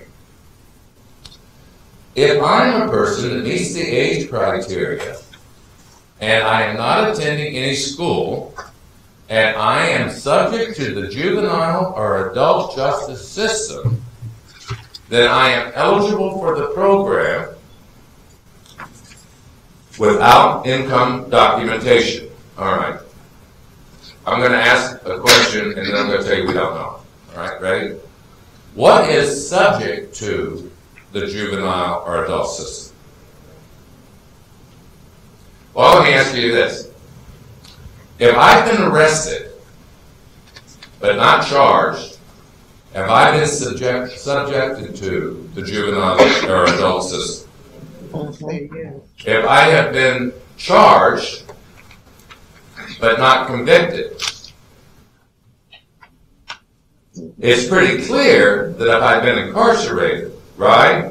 So I do not think we will get more definition on this, but this is like, sometimes we work with a lot of young people who really aren't clear of what their legal status is. And I mean it, you know what I'm talking about? I mean, you say, do you have a felony? And they go, well, I don't know. You have a misdemeanor? I don't know. All they know, they've been hanging around court a lot, you know? And so I'm assuming if you've been hanging around court a lot, that you've been subjected. Could I just go back to that, the one before that, the ESL? It's my understanding that in order to be in this program, though, even if we have ESL applicants, that they have to be a citizen. Is that correct? It is not correct. They must be legal to work in the country. The citizenship is not the requirement even under the current law. It is legal to work in the country.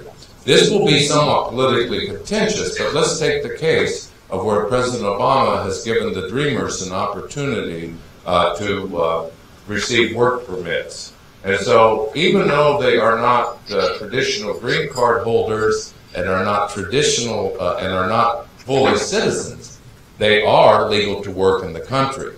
Okay, so and legal to work in the country is not what people call a data validation element, which means that in most places that is a self-attested activity and not something that requires documentation. It does not mean that people are not doing that, because sometimes people bring political baggage around some of these issues. But I'm talking just about what the actual law is. But even here, this is not about necessarily people who are not legal to work in the country. It's about English language learners. I could be a child that was born to a family that does not have English as their first language, but because I was born in this country, I'm legal to work, but I am an English language learner. So this is not the legal to work requirement. It's an English language learning requirement, right? A homeless individual, a homeless child or youth who run away from foster care who was aged out of the foster care system. No income documentation needed. An individual who is pregnant or parenting. And I don't think that this requires the documentation to go to Walgreens and buy a test. Everybody tracking? You're not laughing at any of my jokes. All right. You don't humor me. All right. So you're just afraid that there will be such eligibility, can't you? That'll be a stinky file. All right. No income documentation. A youth who is an individual with a disability, and disability is a self-declared item, does not need income eligibility. The second place where income eligibility is triggered is in the case, as is the current law, that if the person needs assistance to enter or complete an education program or secure or hold employment, and that is their only barrier, then you need income eligibility. So you see what's happening here. Everybody tracking what's going on? If you serve disconnected youth, the youth at greatest risk, there's no income eligibility. But if you try to do the creme de la creme and do the way the program has traditionally been operated, have fun with your files. And I don't know if they intended it that way, but that's sure the way it's come out, isn't it? How many of you think if we implement this and people don't mess it up and start making up a bunch of stuff, that this is a great gift to our system? Yes. It's a gift. It's a gift. Because, you know, when I went back to graduate school, even though I was like 32, the college insisted that my father fill out an income form. He didn't even, and this is my dad, you know what I mean, who wanted me to be successful and everything. He didn't want to fill that form out. So how in the world do we have people fill out all these income verification forms with non-traditional family settings and where people don't even love them enough always to want them to succeed, you know? And so the first date's looking better. Right? Yeah. Question. If you have an individual that is a male, but they're co-parenting with the mother, so they have joint custody. They're 19 years old, and they have them like on weekends and the other ones. Would that go under the parenting? I would think so. I mean, I can't say that for a fact because we don't have the regulations, but I would think so, particularly if they have if they have any kind of custody arrangement. I mean, I think it would be more difficult if it was sort of like a live-in father. I mean, not a live-in boyfriend that is acting as a father, I think then you might be in some trouble. But I would think that would fit, right? Let me make a point. Yes. I have a question. If let's say I have a youth who is 16 and is out of school and doesn't have any other barriers other than this, and they enroll in school, do they then go to this section? All right. Let me make sure I understand the question, and let me take a shot, and then if I don't understand it, you let me know, okay? Right. Eligibility is determined on the person's situation at the day of eligibility determination, which means that if after determination I go to school, as long as I was not attending school at the point of initial determination, because see, the purpose of the program is to have people go to school, so it would be counter to the program purpose to somehow look forward. So it's the day of. That's the reason why even the issue of homeless is an interesting issue, because sometimes people have been kicked out of the house but going to return to grandma's. You know what I mean? But on that day, they are homeless. And so we just must hope that the state and the federal government will implement the spirit of the law here, because we can make these definitions be equally as restrictive as the current ones if that's what we try to do, right? Something else, though, did I respond to your question, sir? Something else that I know you know, but it only takes one barrier. I mean, it's like, back to this, not attending any school, not younger than, or one or more of the following. So, you don't have to have all of these conditions to be eligible. And I'm going to share with you right now that if I am meeting with a person who is pregnant, who needs assistance to enter or complete an educational program, I'm going to identify them as pregnant or parenting, because if I identify them in this last category, I'm going to trigger income. So I don't know how to put this, but we want to pick and choose the best areas. Right? Yes, ma'am. So, I know we don't have to have documentation for some things, it is sounding like. Are we going to get a new list of documentation? Well, this is a good question.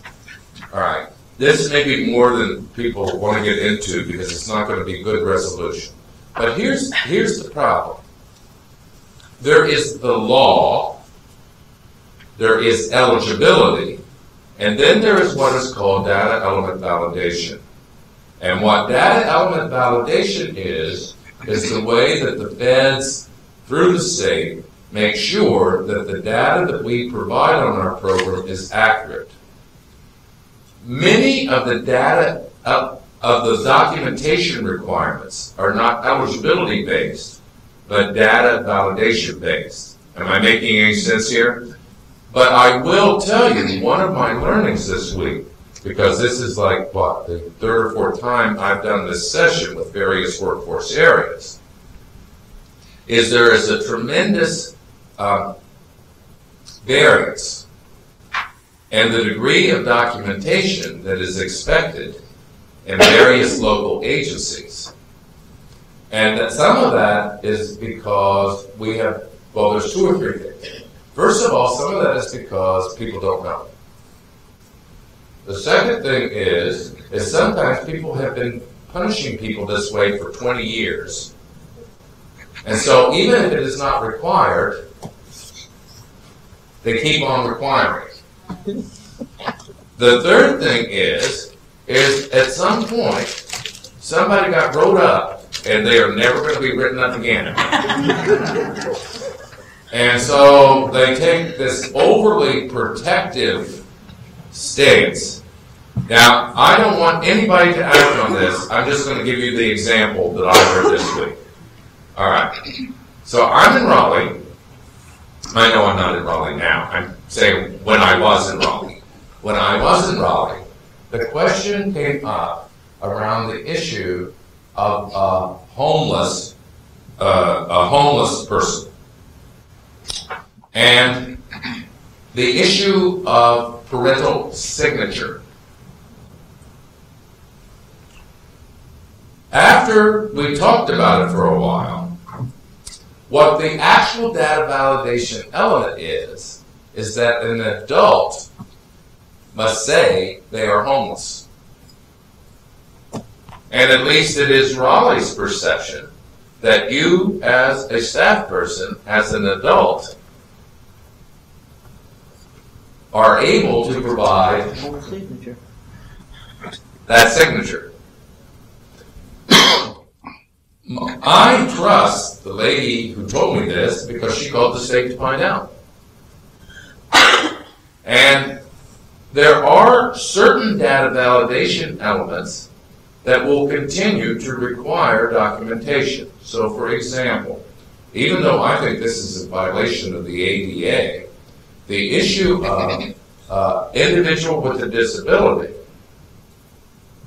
is a data validation element. And therefore, as I understand it, people are collecting some kind of proof of disability, which, don't get me started. All right. But here's the point.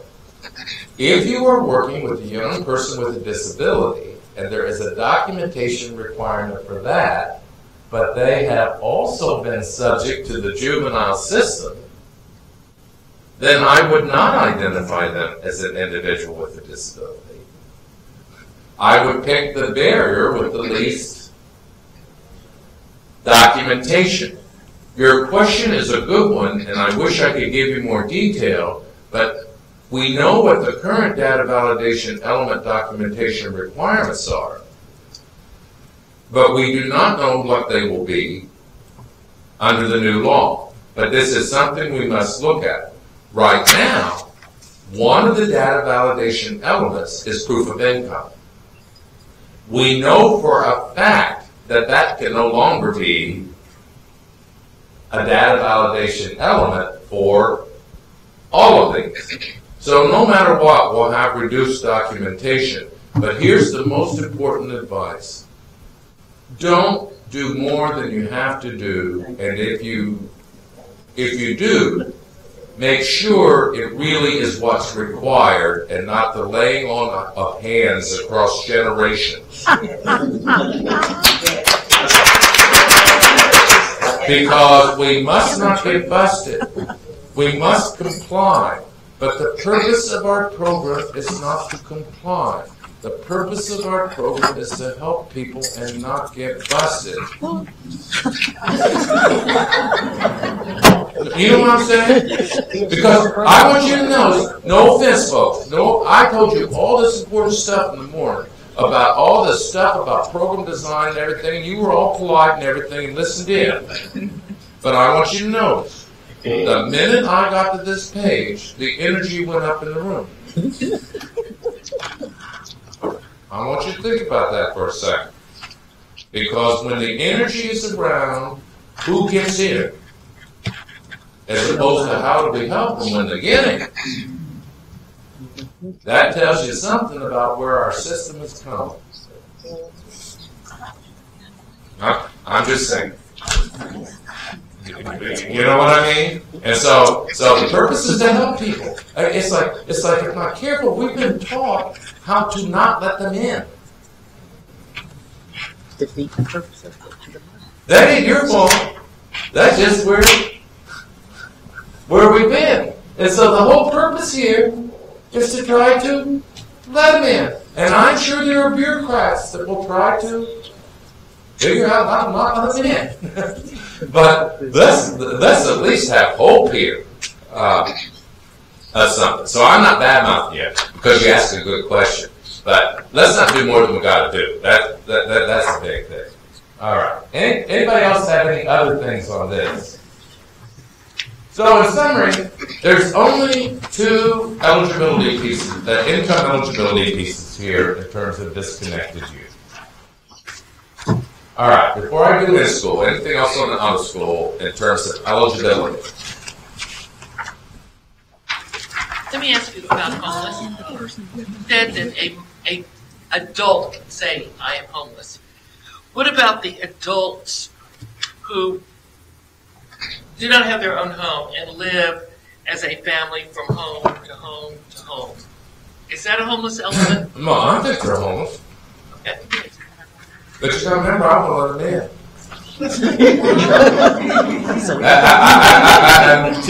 No, I know you do too. I'm saying though that the answer to that question is that as I understand it, the current data validation element for young people is that someone has to say they are homeless. And the response from the state is that it must be an adult, not necessarily a parent. And even though we have put parent's signature, Can I put my signature? that's the question was asked. It went like this. I'm probably going to get in trouble with it. Well, but that's just the way it is. I want to be helpful. So here was the dialogue. Must it be a parent's signature? It must be an adult's signature. Can it be a staff person that's an adult? It must be an adult's signature. Don't say it can't be a staff, then I guess I'm an adult. But I want you to notice something. I'd be willing to bet, if you go back, your forms say parent's signature. Yeah. You know why? Because when the form was developed, it was written by a person who had a traditional family background that did not understand the reality of the young people with whom we work. And it's because people brought a presumption, not a requirement. Talking about signatures and parent legal guardian requirements.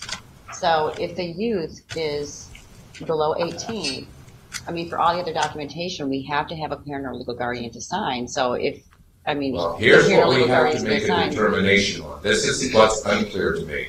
And I really can't spend more time on this, not because only we don't have time, but because I don't want to lead you down the wrong path. This is the stuff you should follow up on. But here's the other question to ask. I learned something else about North Carolina that's not true in every other state in the country.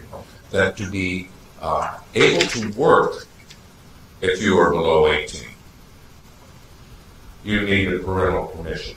Is that your understanding? All right. If that is the case, then that is different than the Act. That's a North Carolina legal to work if you are a young person that you have to have a parental signature. So if we in fact have a young person, if that in fact is the law, and if we have a young person in a work experience setting, and the state law requires parental permission for someone to work who's under the age of 18, then that is not a documentation requirement. That's just a requirement of the law of North Carolina. So we need to do a lot more on this. But the reason why this is a worthwhile discussion to have is that when the TEAGLE comes out from DOL and they talk about what is documented and what is not documented, you need to really look at that document. And then you need to work with the Workforce Board staff to seek clarification on what is truly required, and to bring with your advocacy that the purpose of the program is to let people in and to set our people free. Because this doesn't only punish the young person, it punishes staff people. Right? And so I wish I could be more helpful, but we need a better clarification of that. And when the state asks me what did I learn this week, I'm going to tell them we still have significant confusion about even what is required now in terms of documentation. And when this is issued, we're going to need to have better clarity and more equal expectation for all workforce areas, because this is defined differently by workforce areas. And when I see it being defined differently by workforce areas, what that says to me is it's not that it's the law, but it's a history of different implementation. right? So I know that wasn't as useful as I would like to have been, but that's just what it is, right? All right. To be an in-school youth, you must be attending school as defined by state law, not younger than age 14 or older than age 21, and in all cases be a low-income individual and have at least one barrier. See, these are all ands. All four of the criteria has to appear. Here are the list of barriers, and this is not a particularly new list. It's actually very similar to the current list that currently exists. Basic skills deficient, English language learner, offender, homeless, pregnant or parenting, individual with a disability, or securing needed assistance to complete education. I always like this one. An individual who requires additional assistance to complete an educational program or secure or hold employment. Who needs that? Everybody. Really, what kind of barrier is that? All right, but anyway, that's cool. I mean, a lot of you know this one because when all the others fail, looking like this. You know what I'm saying? I think they got this one for sure. All right, but I want you to remember something. This is for in-school youth, and there's always income documentation. But when you use this one for out of school, it's income documentation, right? That's where you're going to have to be a little more savvy about what we pick up on the grocery store shelves as we put them in our cart. Yeah. For English language learner, as a barrier. I'm sorry, for what? The barrier on English language learner. English language learner. So, how do I verify that? We don't know. But see, you're assuming it's going to have to be verified. I'm just. I mean, you just assume. You know why? Because you've been electrically categorized enough. I got to be critical. But look. Do any of you? All right. I'm really am not trying to get you in trouble. You're going to have to follow the law. You're going to have to follow the instructions. I always don't want you to go overboard. But we live in a world of self-attestation. I agree to the terms and conditions. Click. You know, on every web page, I agree to the terms and conditions. And why is it easier for me to order a $100 product off the web through self-attestation than it is to get into a program? Look, I assume that most young people who come to us need help. And so I don't know. To do the technical answer to your question, the first thing will be is do the regulations say anything about documentation for this? That'll be the first question. The second question will be is to what degree is this a data validation element? And they pick and choose which ones will be data validation elements. This may very well be a data validation element. If it is a data validation element, sometimes when there's data validation elements, they say this is the documentation or self-attestation. But then many times the locals will look at the documentation requirements and ignore the self-attestation and choose another document because that's how they protect what I'm sitting on, and I want to protect that part of my body too, especially when it used to be attractive. But any of you get in the shower in the morning and look down and want to know who's in there with you? Anyway, let's see where you're taking me. All right, let's keep moving here. Let's just keep moving. All right. You had a visual. All right. So anyway. This is the definition of low income. And you see the brown part of the page? The brown part of the page? This is all the existing law. The only new thing on this page is in blue. which is receives or is eligible to receive a free or reduced price lunch under the National School Lunch Act. So that we have an expansion there of low income, and this will make a big difference, I think, as well. So we talked about low income includes the youth living in a high poverty area, but we do not yet have a definition of high poverty area. Up to 5% of the participants do not have to be low income. That's also true in WIA. However, if you are a youth contractor, you probably are not given that luxury because many local workforce boards hold that back in case you mess up. Everybody get? All right.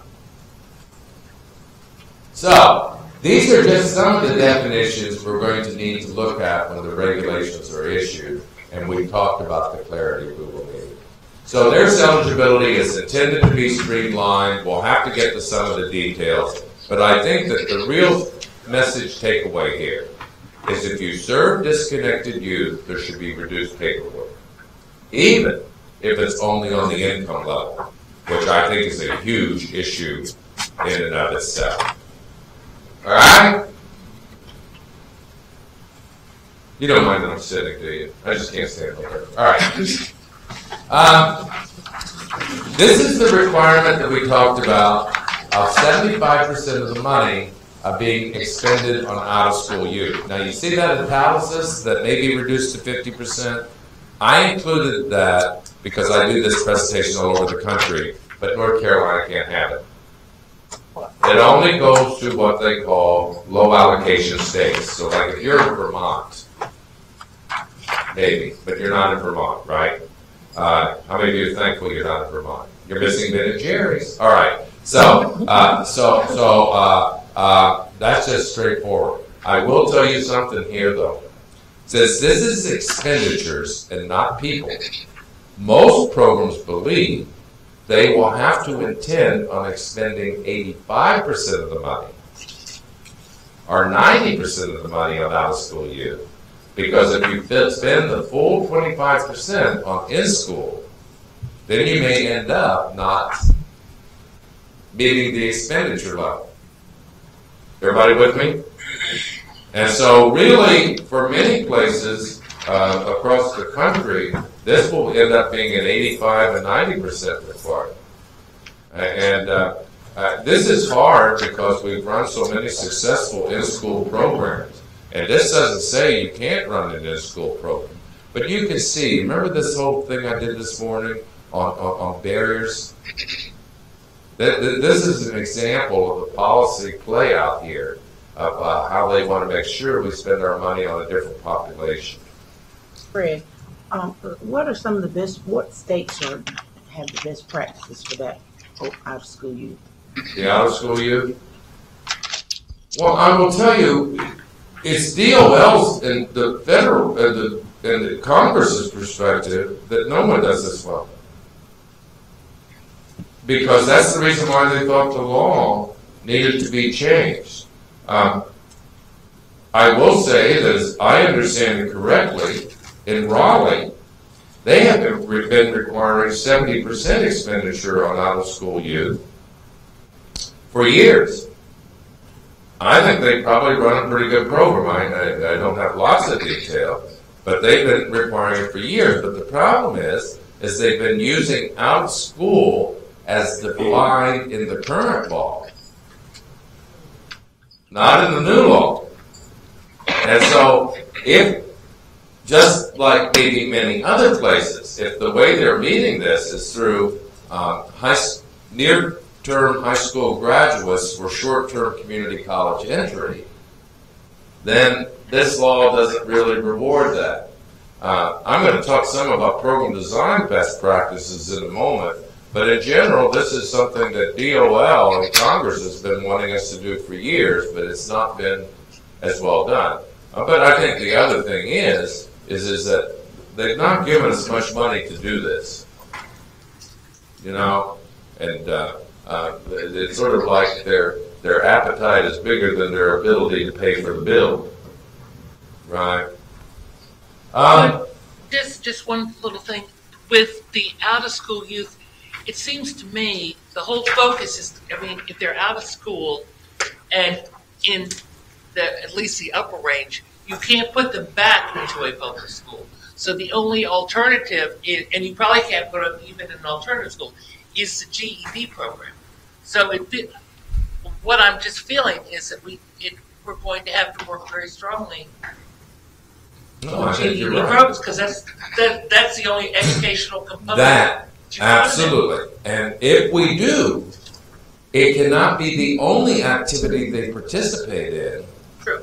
But we cannot afford to pay for everything. But you're such a smart lady. You're saying the right thing. See, actually, that's something I want to talk about here in a moment. If you'll just permit me, I'm going to do it on the next slide because your point is absolutely right on the money.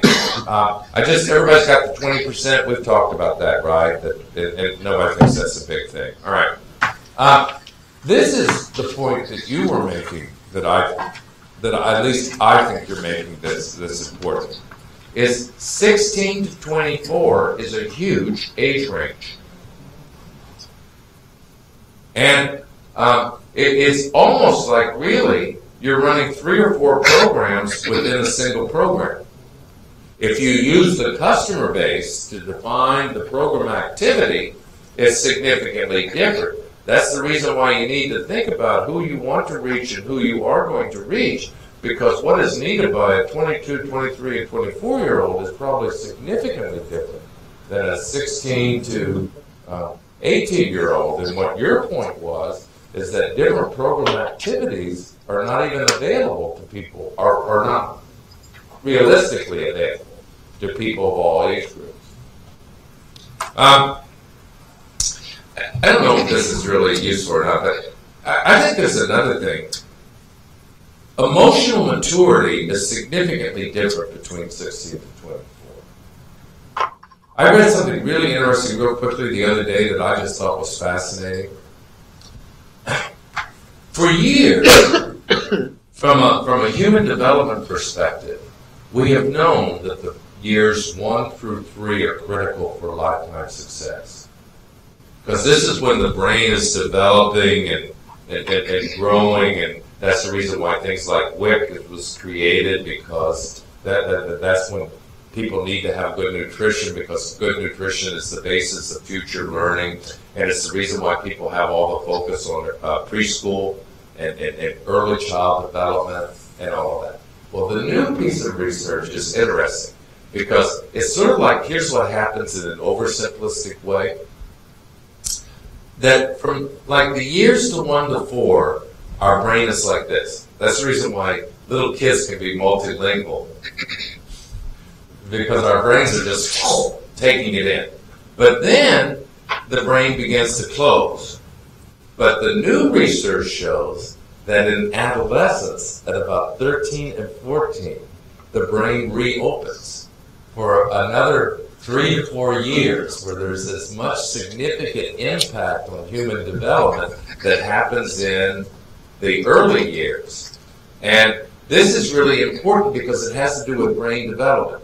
And I never know how this is going to be received. But this fact, at least according to science, is that for young men that are 15 and 16, the front part of their brain is not fully developed. I agree with I'm just saying, it's not fully developed, and that's the reason why 15-year-old boys do interesting things. Yeah, and it's the reason why that if you think about it, it's about if you've got like have a party of 15-year-old boys and 16 and 17-year-old girls, at some point the 16 and 17-year-old girls go, "Oh, please.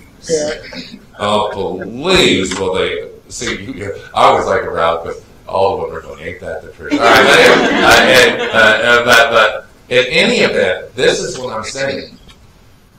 Is then the brain begins to close again. It doesn't mean you can't learn, but the same developmental inputs don't happen.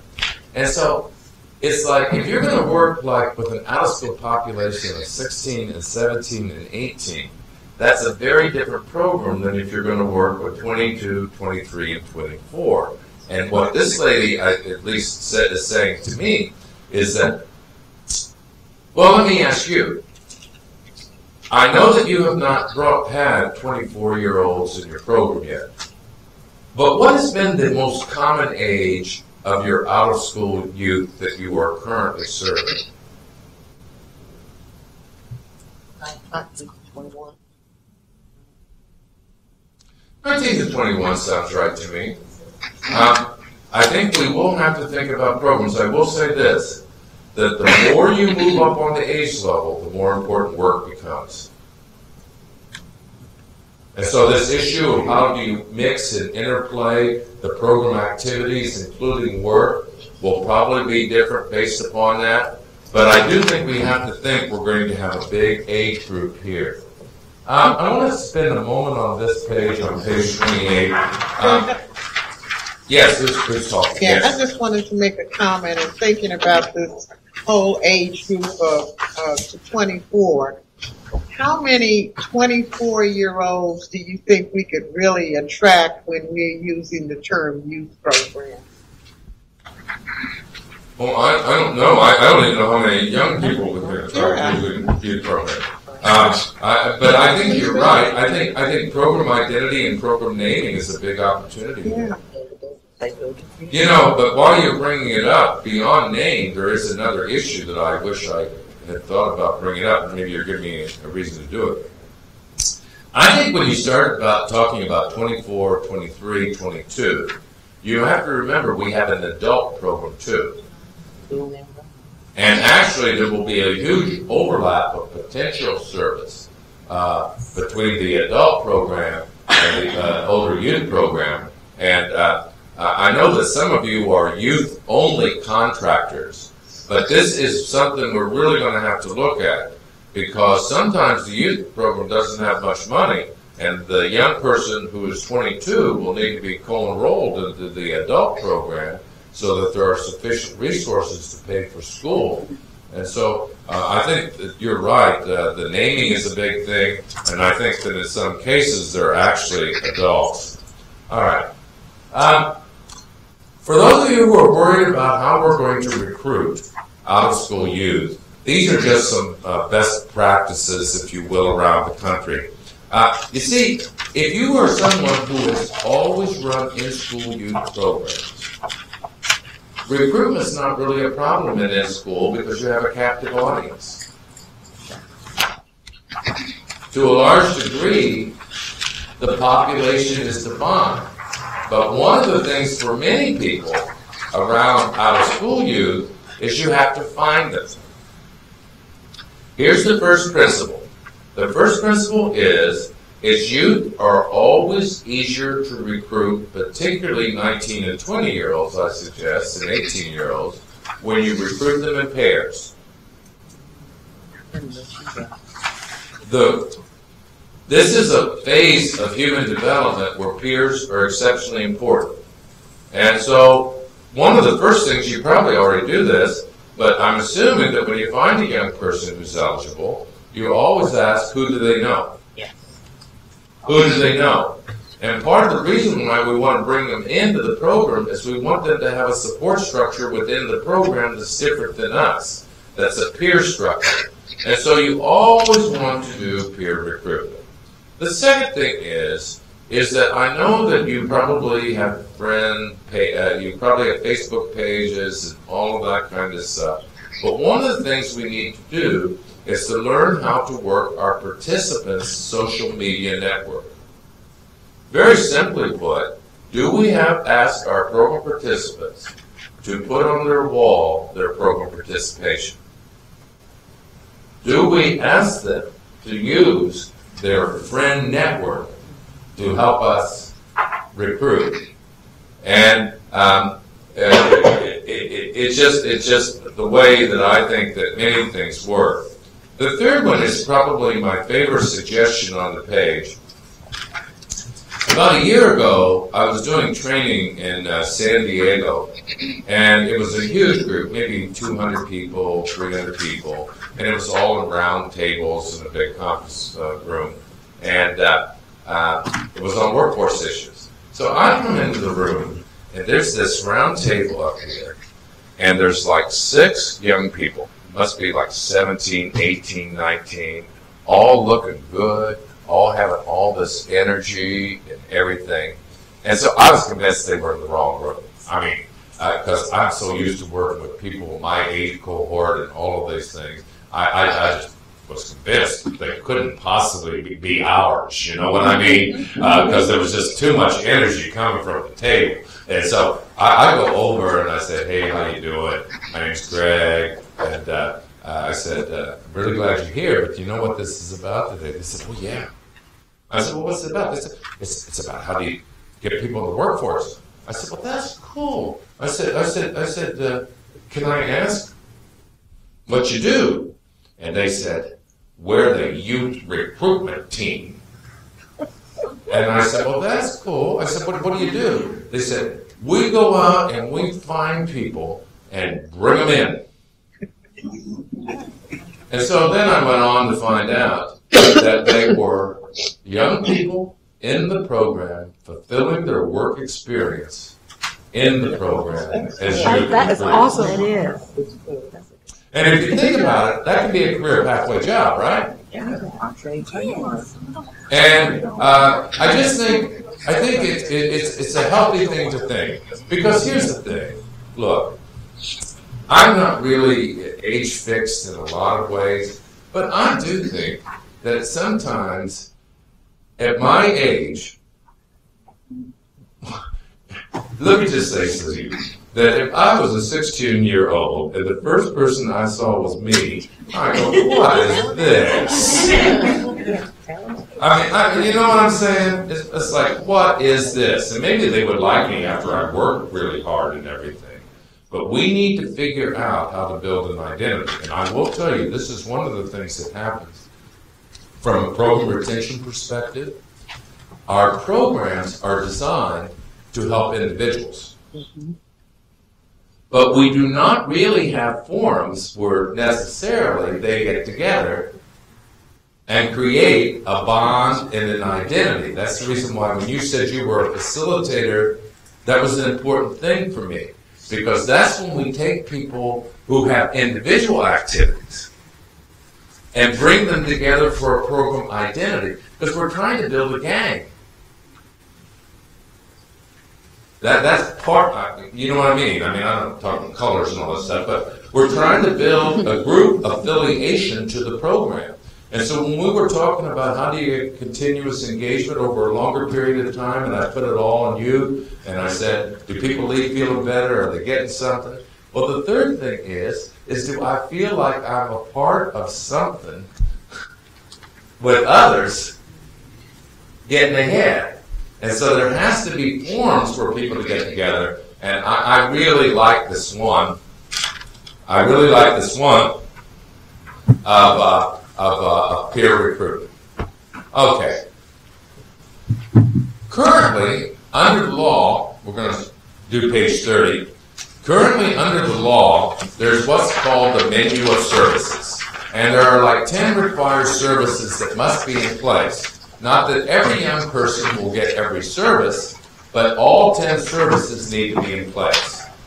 This has been changed in the law.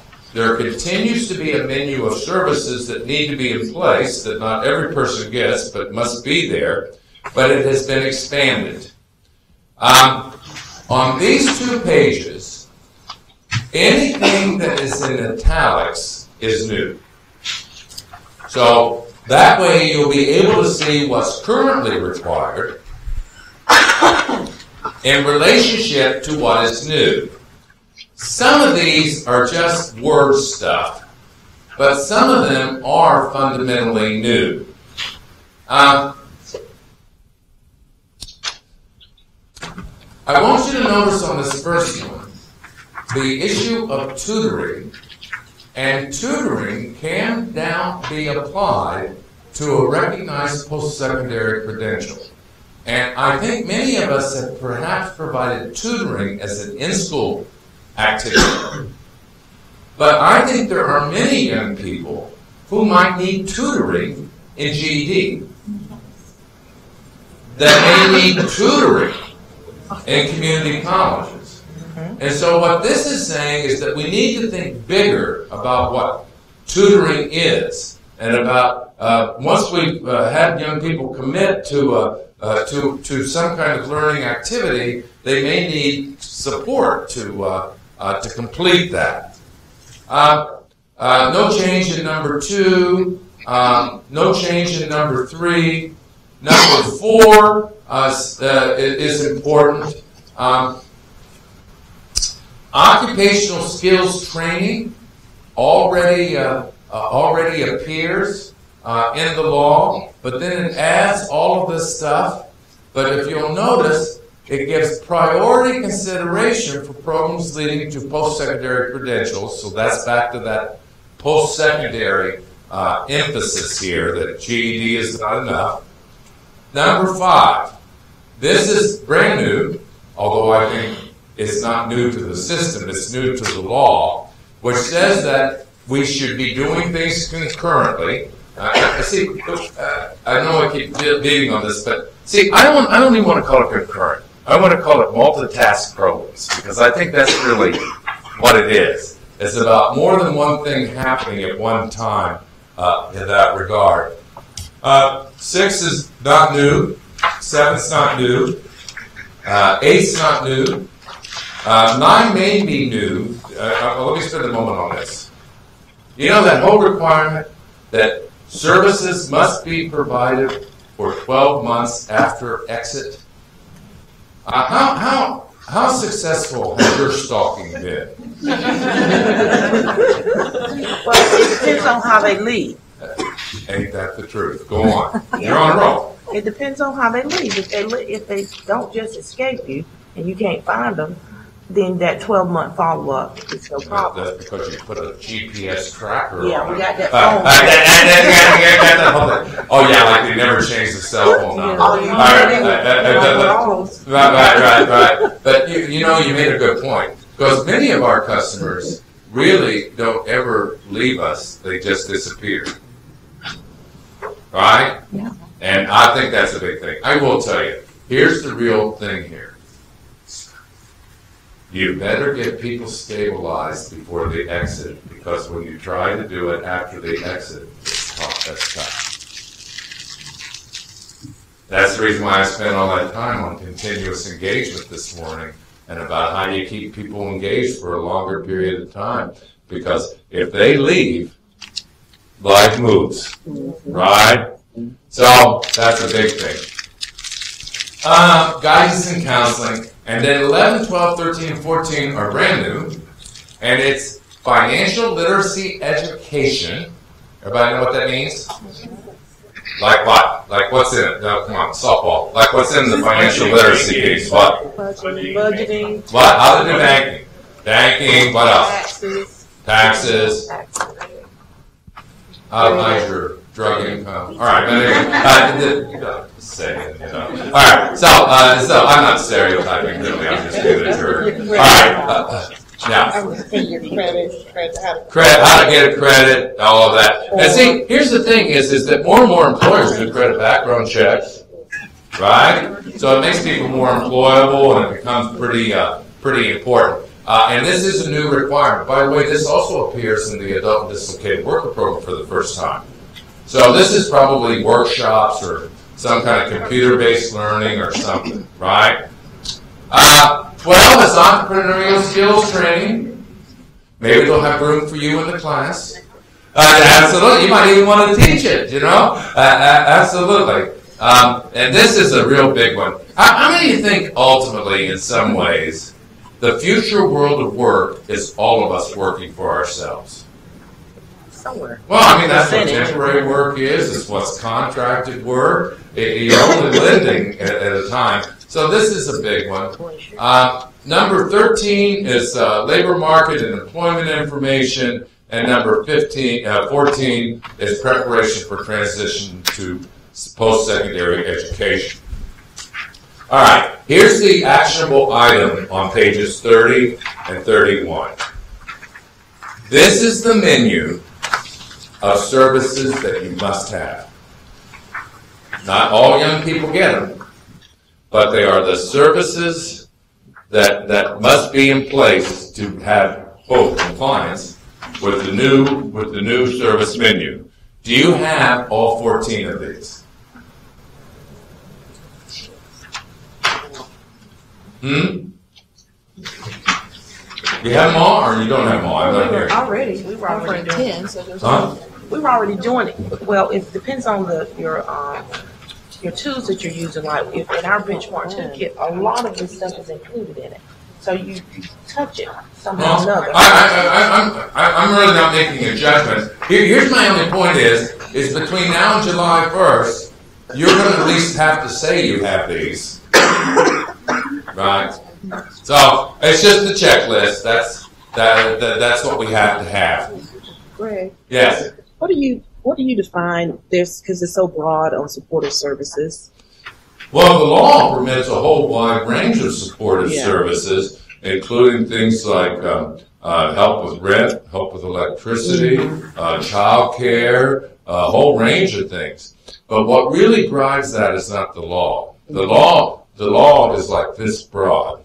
What really defines that is the local workforce board supportive service policy. And so I don't know if you're asking what is the legal definition or what can be done. What? I was asking about legally what it has, because I know it's such a broad range of things. Well, here's the thing: is that supportive services are very expensive. Most boards have chosen to limit those because there's only so much money, and if you're having to make a choice between sending someone to school or paying for their child care, then maybe we'll choose for them to go to school. And I don't have to make those choices, so it's easy for me to say, but let me just say it, is that the reason why we have a 75% fund requirement is because there is an intention to invest deeply into individuals. And I'll just share with you, I think child care, if you're a young mom or a young dad that are trying to take care of a child, that's pretty critical to success. I think one of the mistakes that sometimes workforce might make is they adopt a social service policy that is the same for youth programs as it is for adult and dislocated worker programs, and I would be less likely to be supportive of broad support services for adult dislocated workers than I would for young people. So we may want to have a supportive service policy that is program specific, not just a supportive service policy. And I would want the staff people who work with young people in our program to have more flexibility about what is appropriate support service here. It would obviously have to be within context, but I think it's a very big thing. Do you agree with that? Yes. Yeah, can you give me an example of supportive services you think are important? I mean, for our youth, you just mentioned it, child care, because we have a lot that need the child care for that piece. Well, and transportation is another one. You know, one of the things about support services, and this is not a noble thing, remember when I kept asking you, what do people get? What people get needs to be tangible and perceived as valuable. Yes. And I will tell you, sometimes the supportive services, maybe not rightfully, are perceived of greater value than some of the things we wish were of greater value. But when you offer supportive services, they can become rewards and incentives, and it's one of the ways that people maintain contact with you, even if they don't like you. Yeah. But your second date is loaded with good places to go to dinner. That always worked for me. So I think we have to balance that out, but it's a big thing. But the biggest mistake is people just assume supportive service policy should be the same for all programs. That doesn't have to be. And I would urge it not to be, because I think it's very different here, right? Like they have more, well, our youth, a lot of them may not drive, so transportation for them. Becomes true, but we're not buying a car though. No car, but they can get on the bus. A little nervous, all right? But that's right. Let me tell you, we're the masters at bus tokens. You come in, you get your tokens. All right, so. All right. Just a couple more things. I I think we've talked about most of these on page 32. These are rooted in the research of what makes things work. The first one is, and I'm so glad that we have so many of you in the room who work exclusively with youth, because the research indicates that when we attempt to bury the youth program within other programs, it tends not to work well, and that we need a separate identity. And I do believe the staff who work in the youth program, regardless of age, have to be a different kind of staff. Because there's a different relation need, there's a different, there's just a difference, right? So the research indicates that, that when we have special identified programs, we get better results.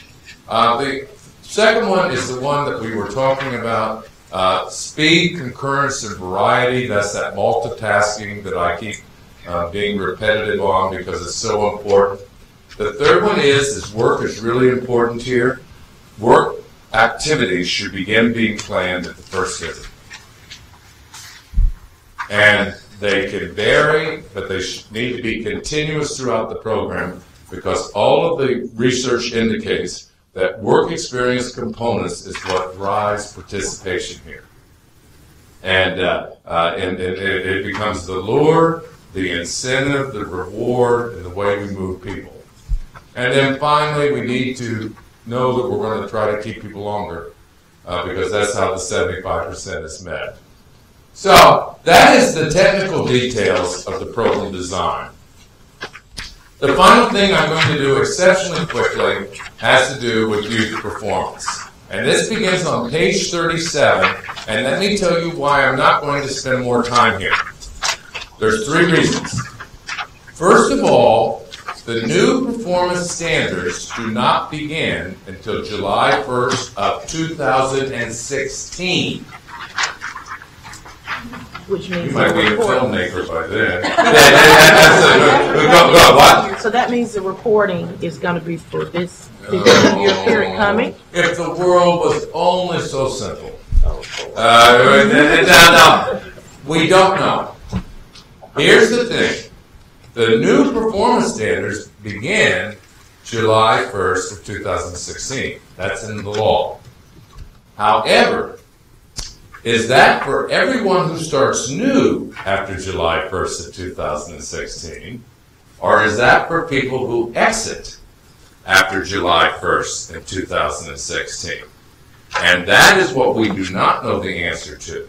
However, most people believe that sometime during the program year of July 1st of 2015, that some people will begin to be put into the new performance requirements, even though the new performance requirements have not begun, because they will exit out of the new performance into the new performance requirements. Am I being clear? So that's a big thing. But I'm not going to spend a lot of time because it's not until July 1st of 2016. The second reason I'm not going to spend a lot of time is because this is the major area where we do not have sufficient detail from WIOA. Right? But I want to cover them for a different reason, because it shows how the program has changed purpose. And it loops us back to the morning discussion, because to some degree what performance standards are not just accountability. What performance standards are the definition of purpose, of what people believe the purpose is. And so real quickly, what you have on the left-hand side of the page is what you are currently measured by. What you have on the right-hand side is what the new measurement system is. The first measure is placement in employment and education, and there's only one major change here. It's what the current change is that what happened in the first quarter after exit. Everybody knows what exit is, right? Exit is after you've not received services for 90 days. And the current rule says, how are people doing in the first quarter? The new rule says, how are you doing in the second quarter? All right. Anybody think the second quarter is more challenging than the first quarter? Challenging in this way, that there may be people who would be in school or in employment in the first quarter, but may not be in second quarter, because we tend to keep people better earlier than we keep them late, right? So I'm assuming that's a change, and if you think that's a change, just get a low at the one at the top of the page. This is are they actively engaged in education, training, or employment in the fourth quarter after exit. All right. I know I'm being a broken record, but there's only a few eternal truths here. The idea that we are accountable for where someone is in the fourth quarter after exit, I would strongly recommend that we figure out how to engage people while they're in the program, and we get them sufficiently stabilized through service delivery before they are exited, or else this is just a prayer and a dream. Right? Everybody know what I mean by stabilized? Where it's almost routinized, where people are in a routine, if you will. For those that are in employment for the first time, will be measured by earnings. This is what I referred to earlier on page 39. This is how many people got a post-secondary credential or a secondary school diploma or its equivalent while in the program or after within 1 year after exit. All right. Which one would you rather have them do? Get it while they're in the program. In the program or after. I'd rather have. And by the way, unlike these employment measures, the employment measures all come through wage records. This measure, you have to actually enter. And that means you have to find them, get documentation, all of that stuff. So this is another reason why we want to keep them in. Because when we let them out of stuff. I want you to notice the italics part. This is what I was referring to earlier. Because yes, if they get a secondary school diploma or a high school equivalency, that will count. But it will only count if that person also got a job or in further education or in post-secondary training. So that's the reason why this is a GED plus program, right? Now, the good news is that the literacy and numeracy gain measure is gone. This was the most common mismeasure around the country, and it has disappeared. However, don't get too happy. However, the new measure is called skill gains. Nobody knows what this means, including the people who wrote in Congress, I don't think. And DOL doesn't know what it means. And it's basically, how much skills did they gain? Well, that sort of sounds like literacy, numeracy to me, isn't it? You know? So we're going to have to see. This may be pre-test and post-test, but we don't know yet. And then finally, there's a whole new metric that is called effectiveness in serving employers. There is no such current metric in the youth, adult, dislocated worker, or any of the core partner programs. And this is a new measure to be developed by not later than July 1st of 2016 by the Department of Labor and the Department of Education. So the major things to take from the metric discussion is you better get them stabilized before they exit. And number two, that just because they got a high school diploma, that's not enough. And that really is the measure. All right. We have about 10 minutes, and here's what I want you to do. I want you to find a couple of people around you that you want to talk to. If you don't like any of them, get up and find somebody you might like. I want you to flip through your notes, flip through the pages, and I want you to identify 2 or 3 takeaways. And I'm not going to collect them from you.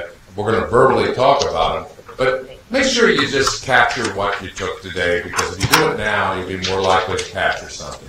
So find 2 or 3 people, spend about 5 minutes or so, and say, here's the 2 or 3 things that were important to me today.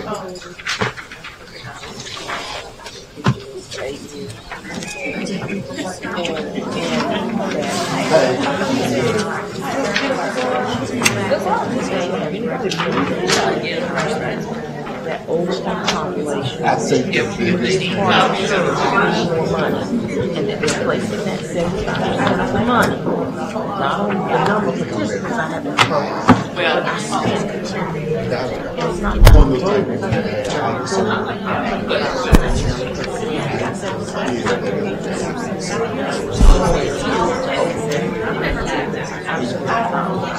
I know, and I'm glad that that's why they say that. When you were there. What I found I think my takeaway is that we can serve them long. Until they get something affordable that they can The fact that how we got our skills, as far as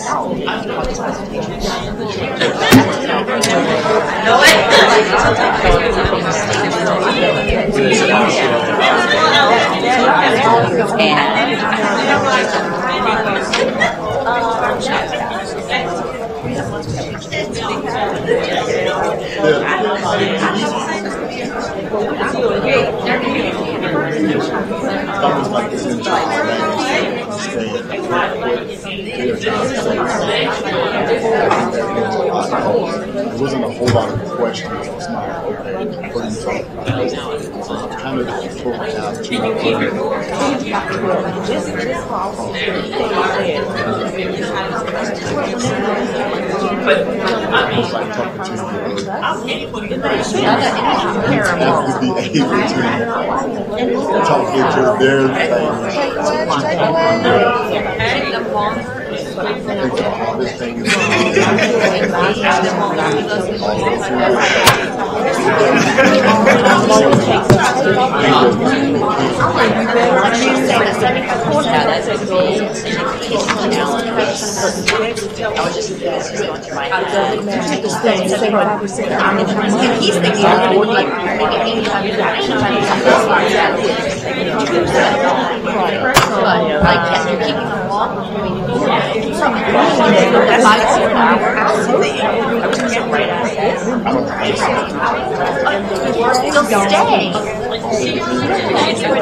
Okay, I know you didn't have much time, but I'll take what you have. So I'd be interested, what were some of the takeaways? Either reinforcements, new information, hopes, fears, what are some of the things that was important today for you? What was important? Yes, ma'am. One thing that I really liked what you had said was instead of having a 4-year orientation for the work experience program, whether it's the year-round work experience or summer program, is that you invite employers to come to a meeting to get input from them as to how to. What I mean, questions like, what do we need to do to get people ready? What's been your experience? What is it that you hope that they will learn? What are the kinds of things we can do to make them not too much of a pain in the rear for you? I mean, all of those kinds of things. I just think you get a different engagement. I'm glad you like that. What else did people like or take away from our discussion? I like the fact that reevaluating the first aid, going back and not coming out and giving them all those papers and not telling them that you're going to do a test, so that we'll come back and say, okay, well, what else do we have to offer? You know, the current law does not require the tape to be given for 60 days. But many people say, well, let's punish them early. That's because you have to, if they're self-deficient, I mean, if they're basic skills deficient, that's your barrier. So you will go ahead and test them. Well, and again, I think that is if you use that barrier, Yes. right? If you use that barrier, and I hope that's one of the things we took away today, is just because that is a barrier, you don't have to do it with everybody, right? But your major point is the right one. We need to look at first aids. I'm just telling you, it makes all the difference in the world. Do you have any guess in your program, not about you personally, but how many young people start but never make it through to final enrollment? Oh my goodness. It's about 10-15%. Now, that's a lot. That's a lot. Now, how about other people? What were takeaways of learning? Yes. My takeaway was really from the very beginning, you can take away my job, but not my skill and my credential, because when they come in, they all about, I need to make fast money. And it's about teaching them that if you get a skill set or this credential, nobody can take that away from you, because you may change in this age jobs 10, 15 times. You know, I think you're really onto something here, because I think we need to present it as this is how you own yourself. That's right. That when you have a job, the employer owns you. When you got a credential, you got the freedom, and you own yourself. And I don't think that's made up stuff, but I think it plays to the motivations that many individuals have. Don't you agree? Yes. Absolutely. What else? What'd you get? I like how you talked about having their hands in a couple of different things. Because, like when we were talking about the phones, how we're doing a lot of multitasking, so that they feel like they are covering different bases. Right, because it gets boring. And then I mean, the piece too about the what? the part about them using their phones. I was thinking about incorporating that in some of the settings, allowing them to, like the quote you had said, allowing them to hashtag that in their Twitter, ways so that they can engage other people, so they know that, oh, what is this person doing? They're in a career readiness class. And hashtag it. And I think even have people pull out the phones and say, let's Google it. Let's look it up. It is another kind of engagement device, right? Absolutely. I think that's good. How about other people? Anything else that people took? Yes, ma'am. What I'm going to take away from this is making sure that the participants know that we have longer time to engage with them. Instead of, now that's if the local areas don't put a stipulation on time limit. Well, that's important. So some of them it's going to take longer, period, because of the barriers they have in their lives. So I can't just sit here and don't you think the way we'll want to position that is that we're not hit and run, we stick with you? Yeah. I mean, isn't that, and I think particularly for many of the young people with whom we work, that they've had so many people disappear in their lives, that I think this issue that we stick with you through thick and through thin is a big message that people can feel and sense when you talk to them. Anything else? I like the one that you said about the stepping stones. You don't have to say, you got to do this, and just tell them to take it a step at a time as you move forward. You don't feel like they're just being push. Absolutely. You need to know you're going to get to the other side of the creek. But you don't need to know every step. You need to know the next step. Right? Right. And I think that's how people take information in and makes it doable and real. We'll have to see what they say on the requirements around data validation and all of that. But make me a promise that you won't do more than you have to do. Because what good is it to remove it if everybody just keeps on doing it? I hope you had some takeaways. If you have not yet completed the feedback form, some of you did it. I'm sorry. What's that? Repeat that. What, not having to do what you don't have to do?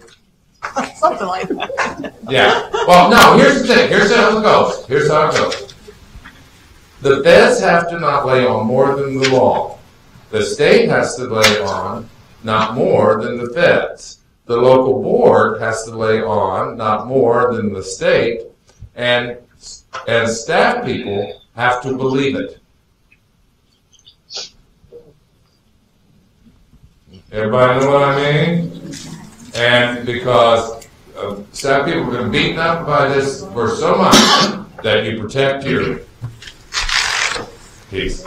You folks were great. Please complete the feedback form. You can leave it here. I hope to see you again. Continued success to you. Thanks for coming.